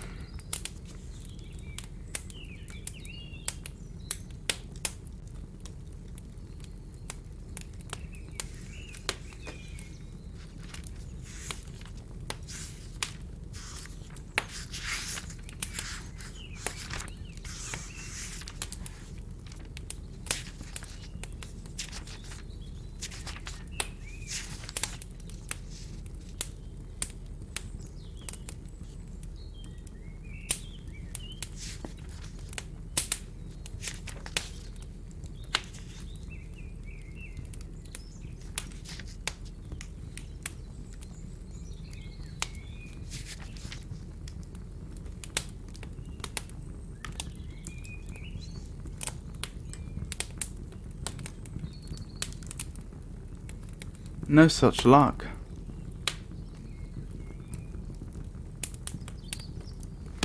So I don't know. I don't know what they mean by pite. I wish I did. So, let's read it once more and move on. In a harbour green asleep whereas I lay, the birds sang sweet in the middles of the day. I dreamed fast of mirth and play. In youth is pleasure, in youth is pleasure. Methought I walked still to and fro, and from her company I could not go. But when I waked it was not so. In youth is pleasure, in youth is pleasure. Therefore my heart is surely pight of her alone to have a sight, which is my joy and heart's delight. In youth is pleasure, in youth is pleasure.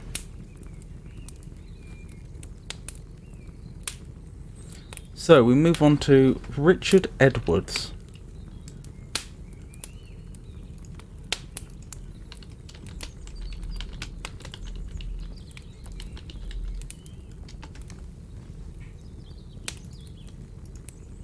Richard Edwards, 25th of March 1525 to the 31st of October 1566, was an English poet, playwright and composer. He was made a gentleman of the Chapel Royal and was master of the singing boys. He was known for his comedies and interludes. He was also rumoured to be an illegitimate son of Henry VIII. Goodness. Richard Edwards was born in 1525 in Somerset. Edwards began his study at Corpus Christi College, Oxford, in May 1540, and joined Christ Church, Oxford, as it opened in 1546. He joined Lincoln's Inn, but did not take up law as a career. He joined the Chapel Royal by 1557 and was appointed Master of the Children in 1561.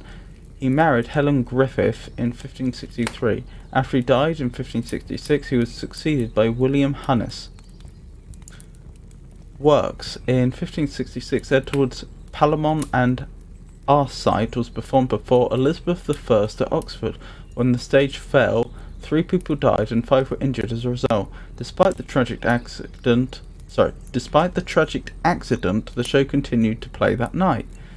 The excellent Comedy of Two, The Most Faithfulest Friends, Damon and Pythias, written in 1564, published in 1571, a comedy, is his only extant play. 10 of Edward's poems appear in the first edition of The Paradise of Dainty Devices, though publisher Henry Diesel says the poems are written for the most part by M. Edwards. Edwards possibly compiled the manuscript of which The Paradise of Dainty Devices is based. Musics. Edwards was less well known as a composer, but several of his compositions survive, including 3 pieces in the Mulliner book, O the Sile Man, ascribed to him by the book, and 2 anonymous pieces usually attributed to him, in Going to My Naked Bed and When Gripping Griefs. Other pieces include a song from Damon and Pythias, Awake Ye Woeful Wights, and a setting of the Lord's Prayer in Richard Day Psalter of 1563. Fair enough. So, sounds like we don't know a great deal about him, but what we do know, that was it. And this is Amantium Tray. I'm already noticing how long these lines are, and knowing that he went to Oxford, I'm wondering if this is going to be some more of those alliterative alliterative Oxfordian Fortiners. We'll see. So, Amantium Tray. Oh wait, is that tray or array? I think that's array. No doubt I'm mispronouncing it either way, but I think that's probably meant to be an I, not a T. So, Amantium Array.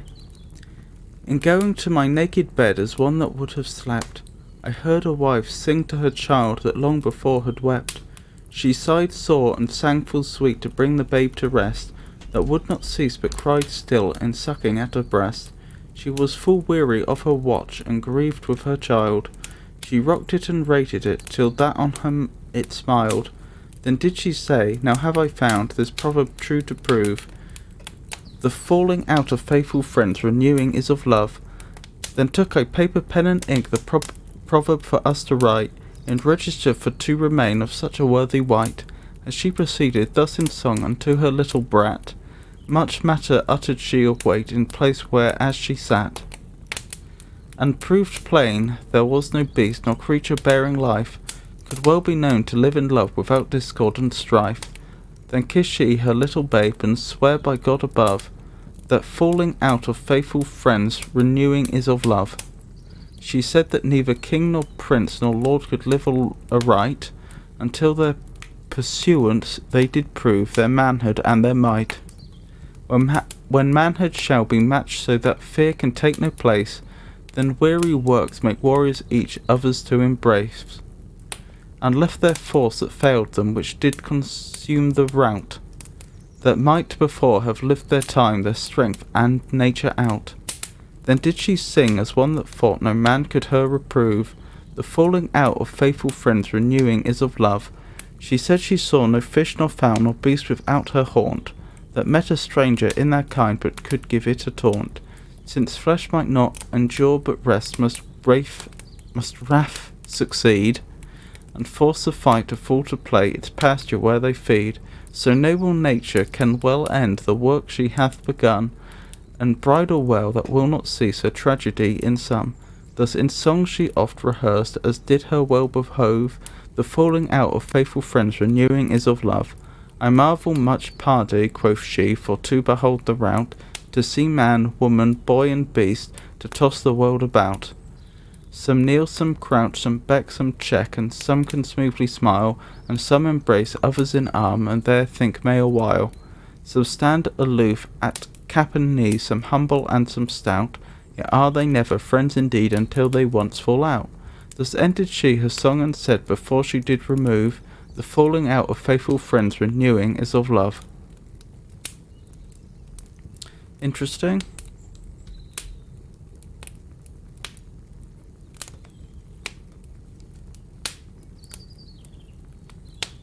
I notice some sentiments expressed here which might otherwise be considered modern, which clearly aren't.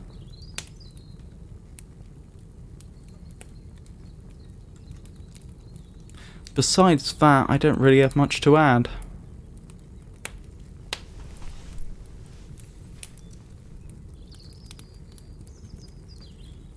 It does look to be some more of those alliterative fortinas.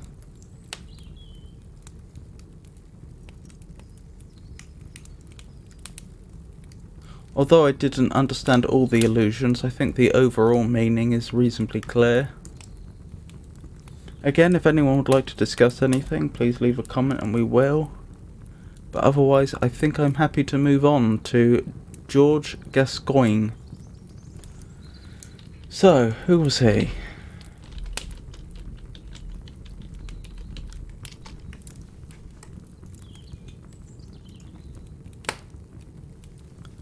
George Gascoigne was an English poet, soldier, and unsuccessful courtier.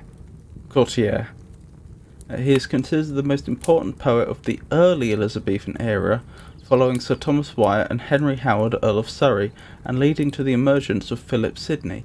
He was the first poet to defy Queen Elizabeth I, in effect establishing her cult as a virgin goddess married to her kingdom and subjects. Oh, to deify, not defy. Slightly different. So yes, he was the first poet to deify Queen Elizabeth I, in effect establishing her cult as a virgin goddess married to her kingdom and subjects. His most noted works include A Discourse of the Adventure of Master F.J., an account of courtly intrigue, and one of the earliest English prose fictions, The Supposers, performed in 1566, printed in 1573, an early translation of Aristo, and the first comedy written in English prose, which was used by Shakespeare as a source for The Taming of the Shrew. The frequently anthologized short poem Gascoigne's Wodemanship, and certain notes of instruction concerning the making of verse or rhyme in English, the first essay on English versification. I assume they mean the first known surviving essay on English versification.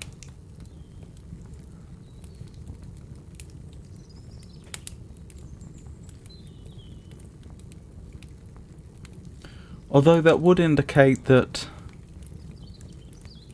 by this point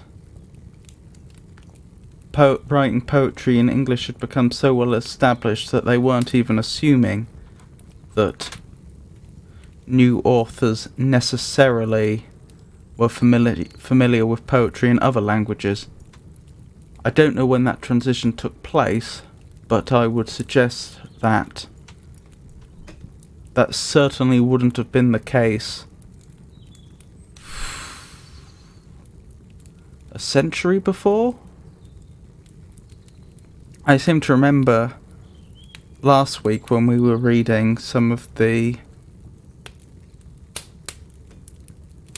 first early modern English poems that were most of the way to Middle English.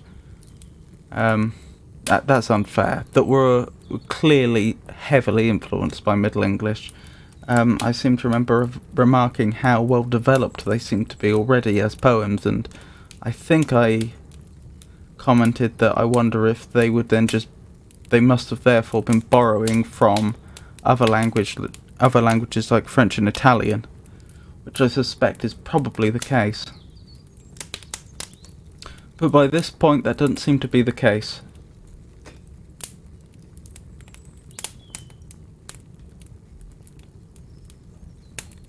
So, A Lover's Lullaby.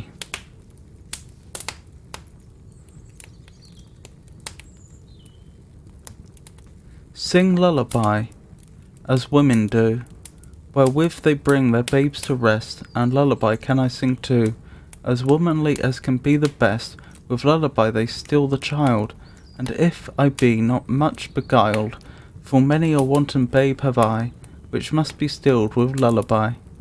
First lullaby my youthful years, it is now time to go to bed, for crooked age and hoary hairs have won the haven with my head. With lullaby then, youth be still, with lullaby content thy will, since courage quails and comes behind, go sleep and so beguile thy mind. Next lullaby my gazing eyes, which wanted were to glance apace, for every glass may now suffice to show the furrows in thy face. With lullaby then wink a while, with lullaby your looks beguile, let no fair face, nor beauty bright, entice you eft with vain delight. And lullaby my wanton will, let reason's rule now reign thy thought, since all too late I find by skill how dear I have thy fancies bought. With lullaby now take thine ease, with lullaby thy doubts appease, for trust to this, if thou be still, my body shall obey thy will. Thus lullaby my youth, mine eyes, my will, my where, and all that was. I can no more delays devise, but welcome pain, let pleasure pass. With lullaby now take your leave, with lullaby your dreams deceive, and when you rise with waking eye, remember then this lullaby.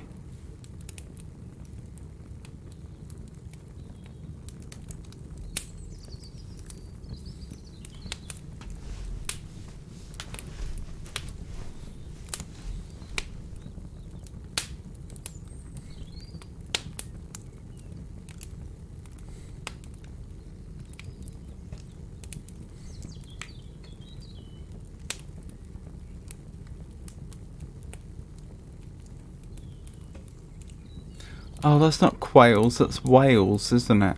Because we talked about how they seem to be using QU instead of W.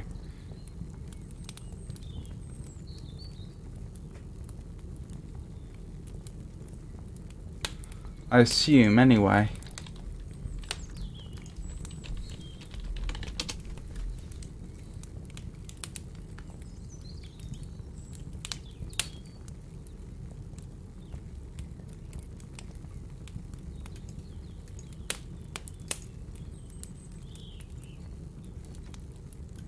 Oh, it is quail. To waste away, to fade, to wither.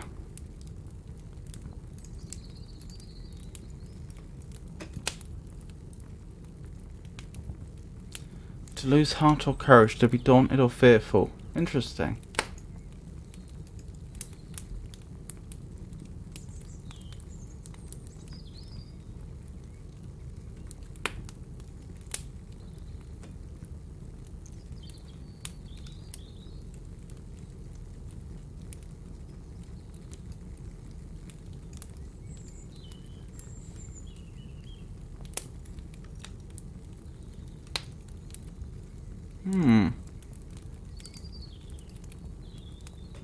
It appears to be an iambic tetrameter.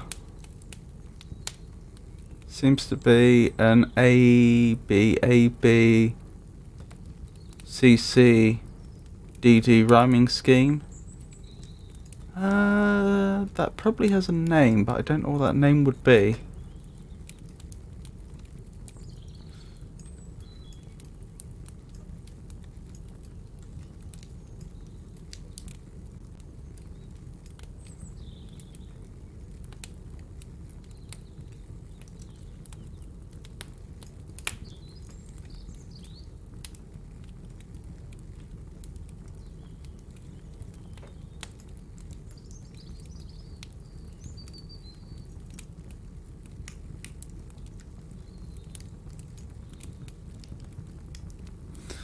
I must admit, the meaning of this is eluding me a bit. I think it may be likening a child that's restless with displeasure with aging, and much as a mother might sing a lullaby to their child to help them sleep, it seems to be equating a lullaby to learning to accept the aging process, perhaps? I may be completely misunderstanding this, but it says a lover's lullaby. So perhaps the comparison that is actually being drawn is between a mother singing a lullaby to their child to help them sleep, and when you're much older, having your lover sing you a lullaby and making you feel at peace with the world.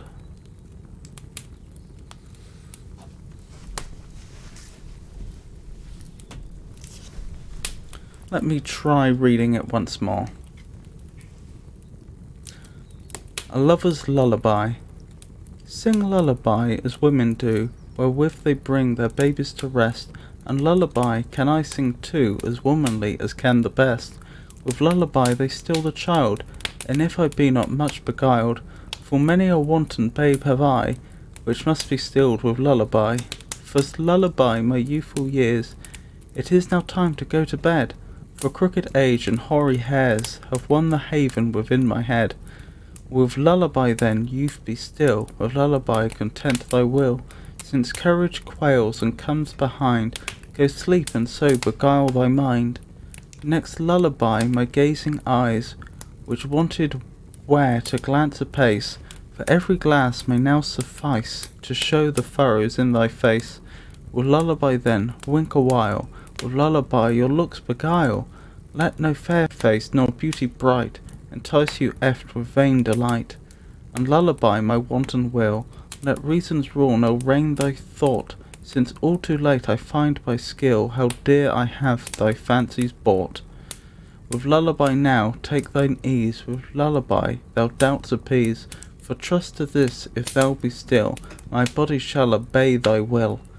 Thus lullaby my youth, mine eyes, my will, my where, and all that was, I can no more delay device, but welcome pain, let pleasure pass. With lullaby now take your leave, with lullaby your dreams deceive, and when you rise with waking eye, remember then this lullaby.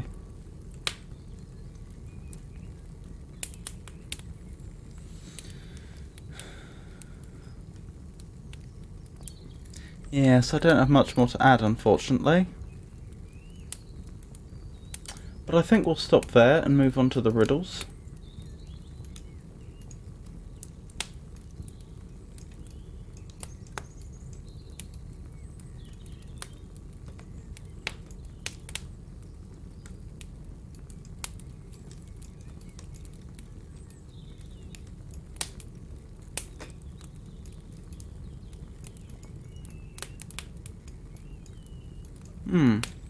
Well, I imagine that last week we must have finished on 121. So that's where we'll begin. So, 121. Room for your slave and engineer, the Moor that never appeared in masquerade before. You know me well, a little nimble fellow. You've seen dressed up in blue, red, brown or yellow. I'm sometimes with, sometimes without a head. For champion-like from wounds my glories spread, thus mangled as my body shorter grows. Oh, sorry. Where was I? Thus mangled as my body shorter grows, my tailor in proportion cuts my clothes, which urchin-like hide all except my nose. Though my complexion blacker than a shoe, my mistress has a skin as white as snow, in soft caresses there each charm I trace, and mend the native beauties of her face. Till a more powerful rival fills my place, his province is to crown what I begun. I then reign the honours I have won, extinguished like a taper in the sun. Thus doomed to silent shades my labours lie, embalmed and buried in obscurity, while o'er the tomb surprising trophies rise, and cheerful nature triumphs in disguise. Even thus provoked, my loyalty's the same, unshaken if I win or lose the game. To quit or gain my point, I ply the oar, and revel like a drunken tar on shore, till by degrees I've lavished all my store. Ye sons of art that own me for their friend, discard me when they find I've naught to spend, though for their sakes I've told the life of man, if, as the psalmists say, 'tis but a span. And I believe the solution to that riddle was a pencil. So let's check.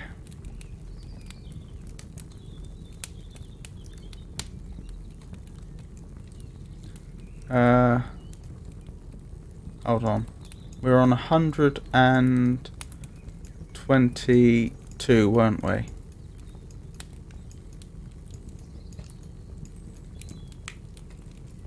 Lead pencil.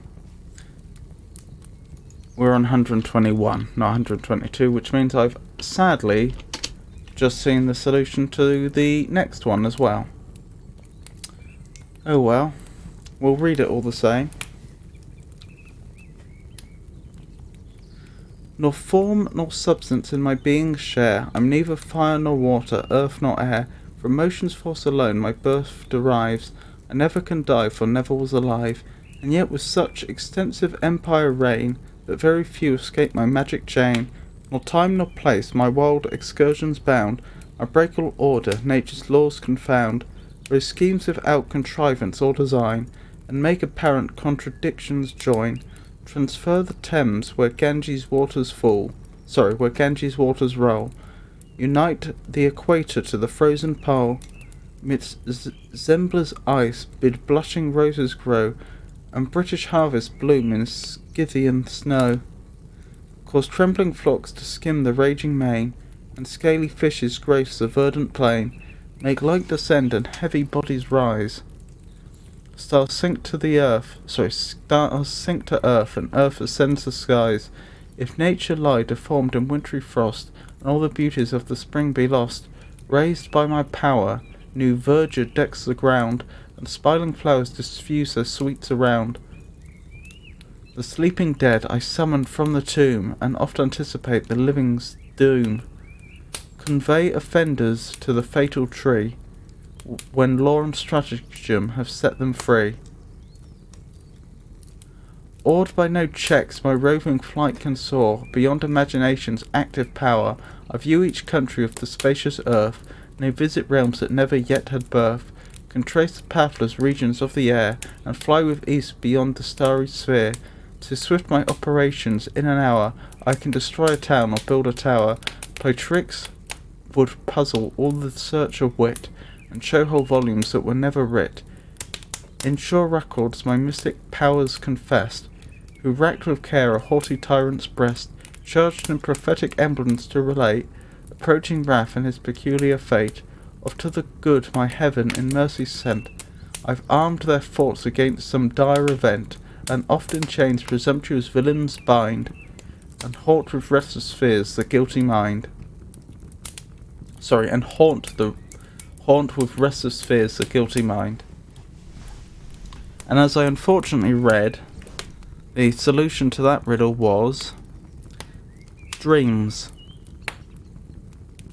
So let us move on to 123. Ladies, you've seen us in an instant rise, perfectly formed and of a beauteous size, or end you've in an instant seen, with countenance gay, smiling and serene, a hasty births to various causes due, and what creates us oft destroys us too. Yet still with ease the bright successions flow, where numbers die, maturely numbers grow. Each temperate clime this generation yields, thick as fallen leaves in autumn strew the fields, numerous as insects at the evening hours, or drop of rain in soft descending showers, seldom produced on the bleak northern coast, where seas lie bound stiff in eternal frost. A tender constitution cannot bear the cold of one continued wintry year. From lands far distant o'er the briny tide, in some tall vessel see us safely ride. Should hurricanes now on the ocean roar, and roll the deep vast mountains to the shore. Should these vast mountains dash the vessel down, and men and cargo in the ocean drown, both storms and hurricane we boldly brave, and smoothly sail o'er the proud alpine wave. Now see us round with lively purple glow, with all the colours of the painted bow. See then us borne on Zephyr's downy wing, so larks mount upwards and essay to sing. But what avail these beauties that we boast, these various dyes all in a moment lost? Ladies, 'tis wondrous strange, but surely true, that oft we've seen familiarity with you. Though unregarded, 'tis by your command we kiss your rosy lips or touch your hand. Then say, what can these short-lived creatures be, with every day you either touch or see?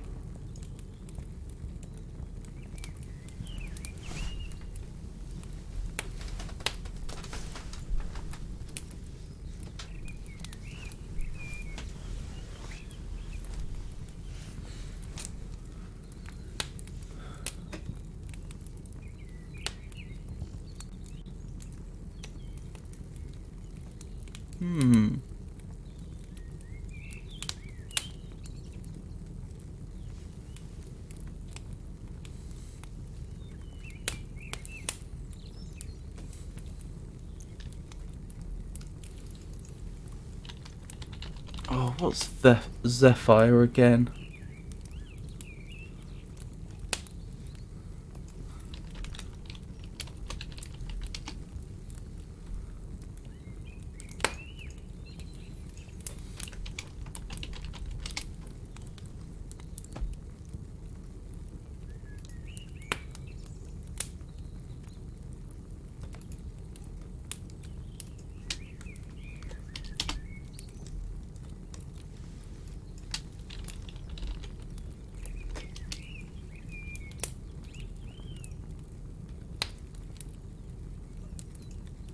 Zephyr, a light wind from the west.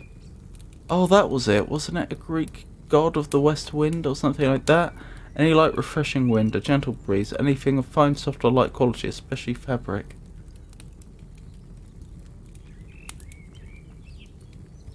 Or from the Latin Zephyrus. Or from the ancient Greek.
I don't know.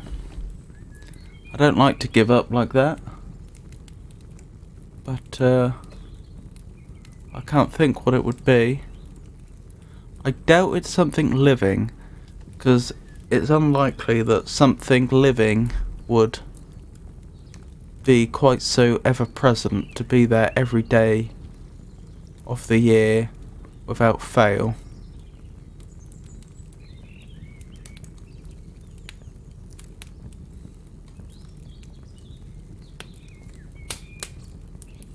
What creates us oft destroys us too.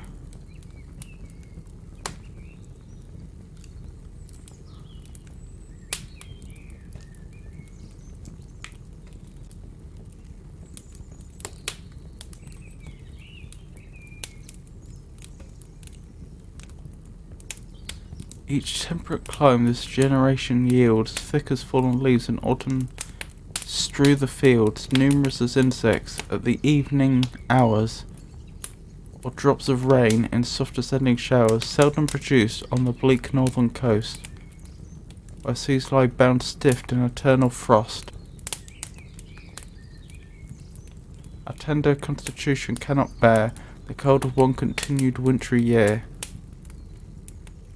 But it's not an insect, and it's not rain. From lands far distant o'er the briny tide, in small tall vessels see us safely ride.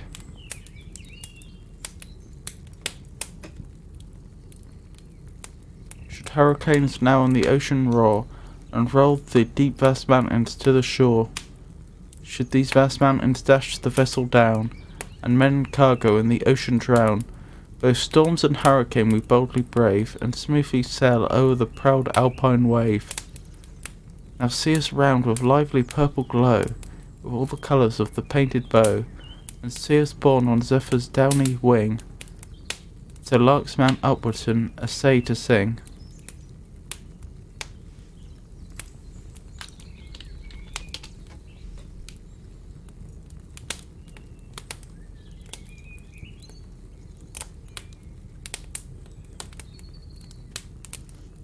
Essay could mean attempt. To try.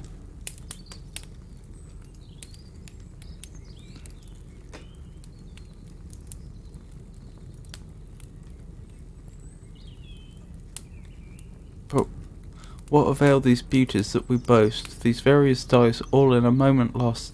Ladies, 'tis wondrous strange but surely true, that oft we've seen familiarity with you. Though unregarded, 'tis by your command we kiss your rosy lips or touch your hand.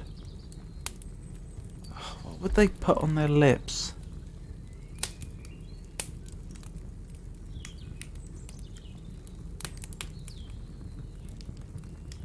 I mean, they may have had some precursor to lipstick. But I doubt that's what they're talking about. Then say, what can these short-lived creatures be, which every day you either touch or see?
Could it be a foodstuff?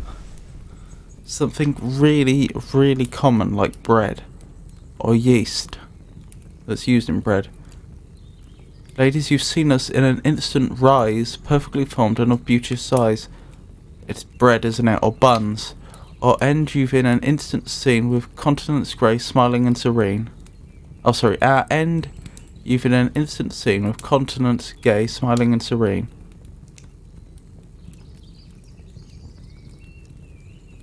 Eating of bread, our hasty births to various causes due, and what creates us oft destroys us too. The baker. Yet still with ease the bright successions flow, where numbers die, maturely numbers grow.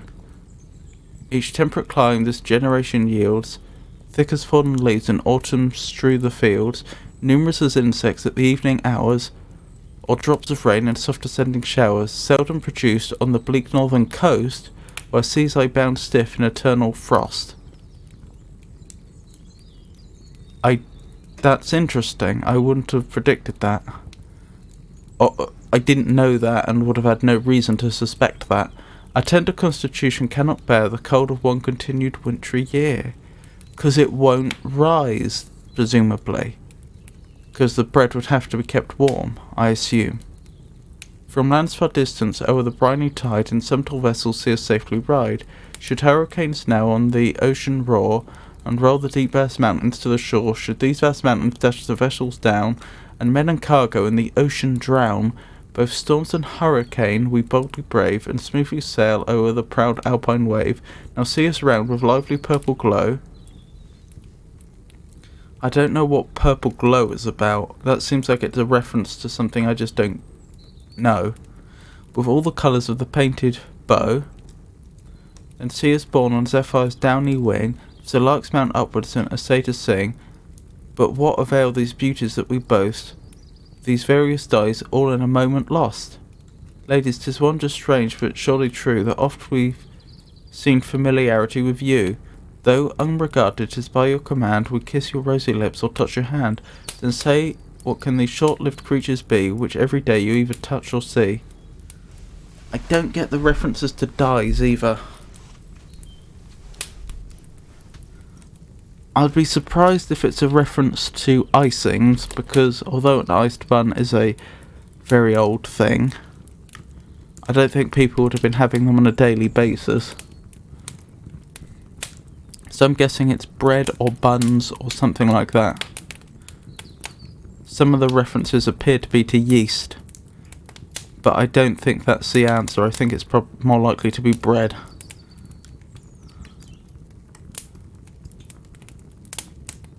Bubbles. So I was wrong.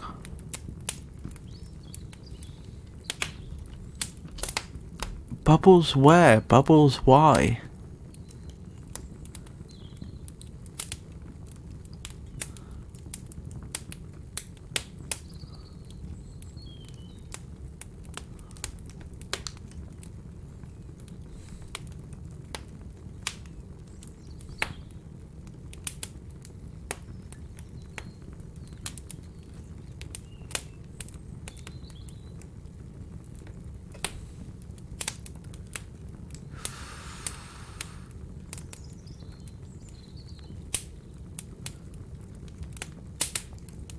I don't know.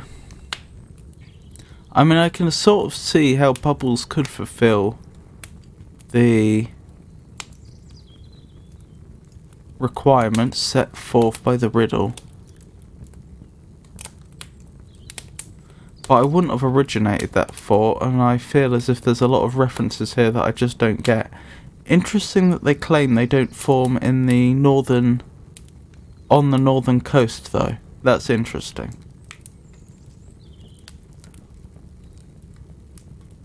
Why they would be talking about dyes and a purple glow, I really don't know. Okay, let's try 124.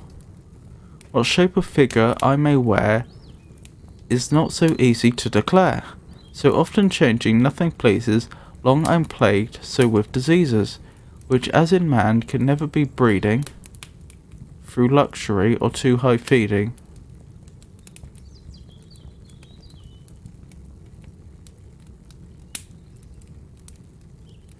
Whilst I with chameleon live, and on his airy substance thrive, yet high and lofty I am found, as well as low on barren ground, and sound and rotten oft appear, just as I'm cultivated there.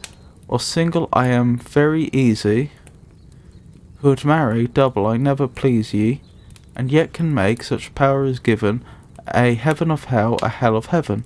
Ladies, too hard a task for you I'm deemed, and not to be told true. Yet here you'll say I'm e'en too plain, and your bright fancy never constrain. Now declare, and you'll excel, on the first fool you ask will tell.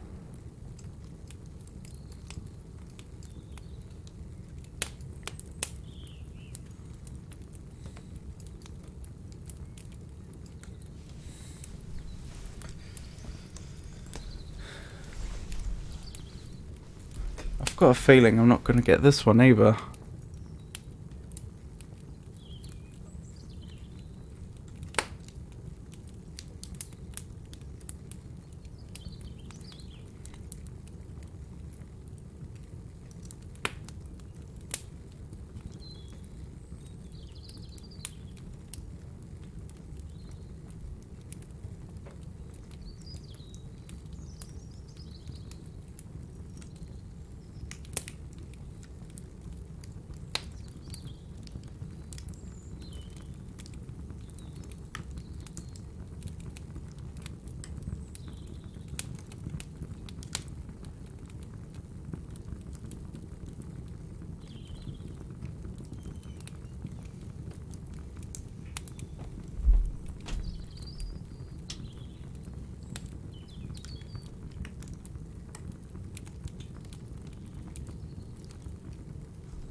Oh, not on the first fool you ask will tell, or the first fool you ask will tell.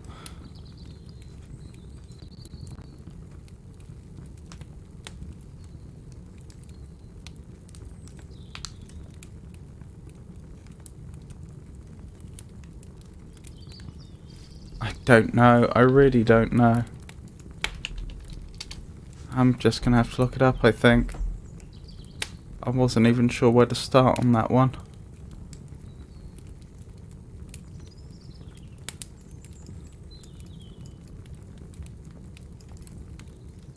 Mind.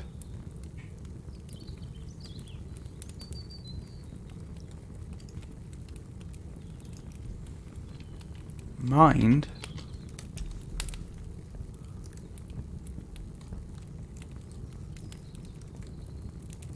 What shape or figure I may wear is not so easy to declare, so often changing, nothing pleases long, and plagued so with diseases, which as in man can never be breeding through luxury or too high feeding, while I with the chameleon live, and on his airy substance thrive.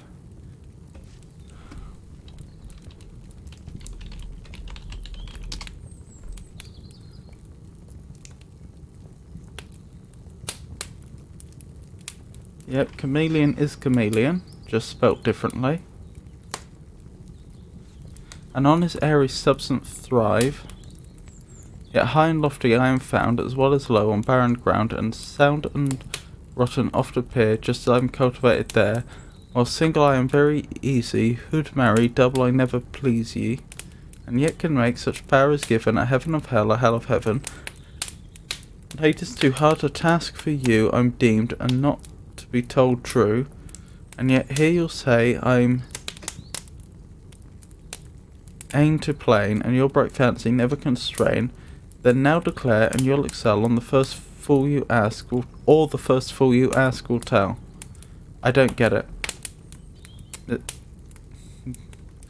The solution is mind, and I do not understand why.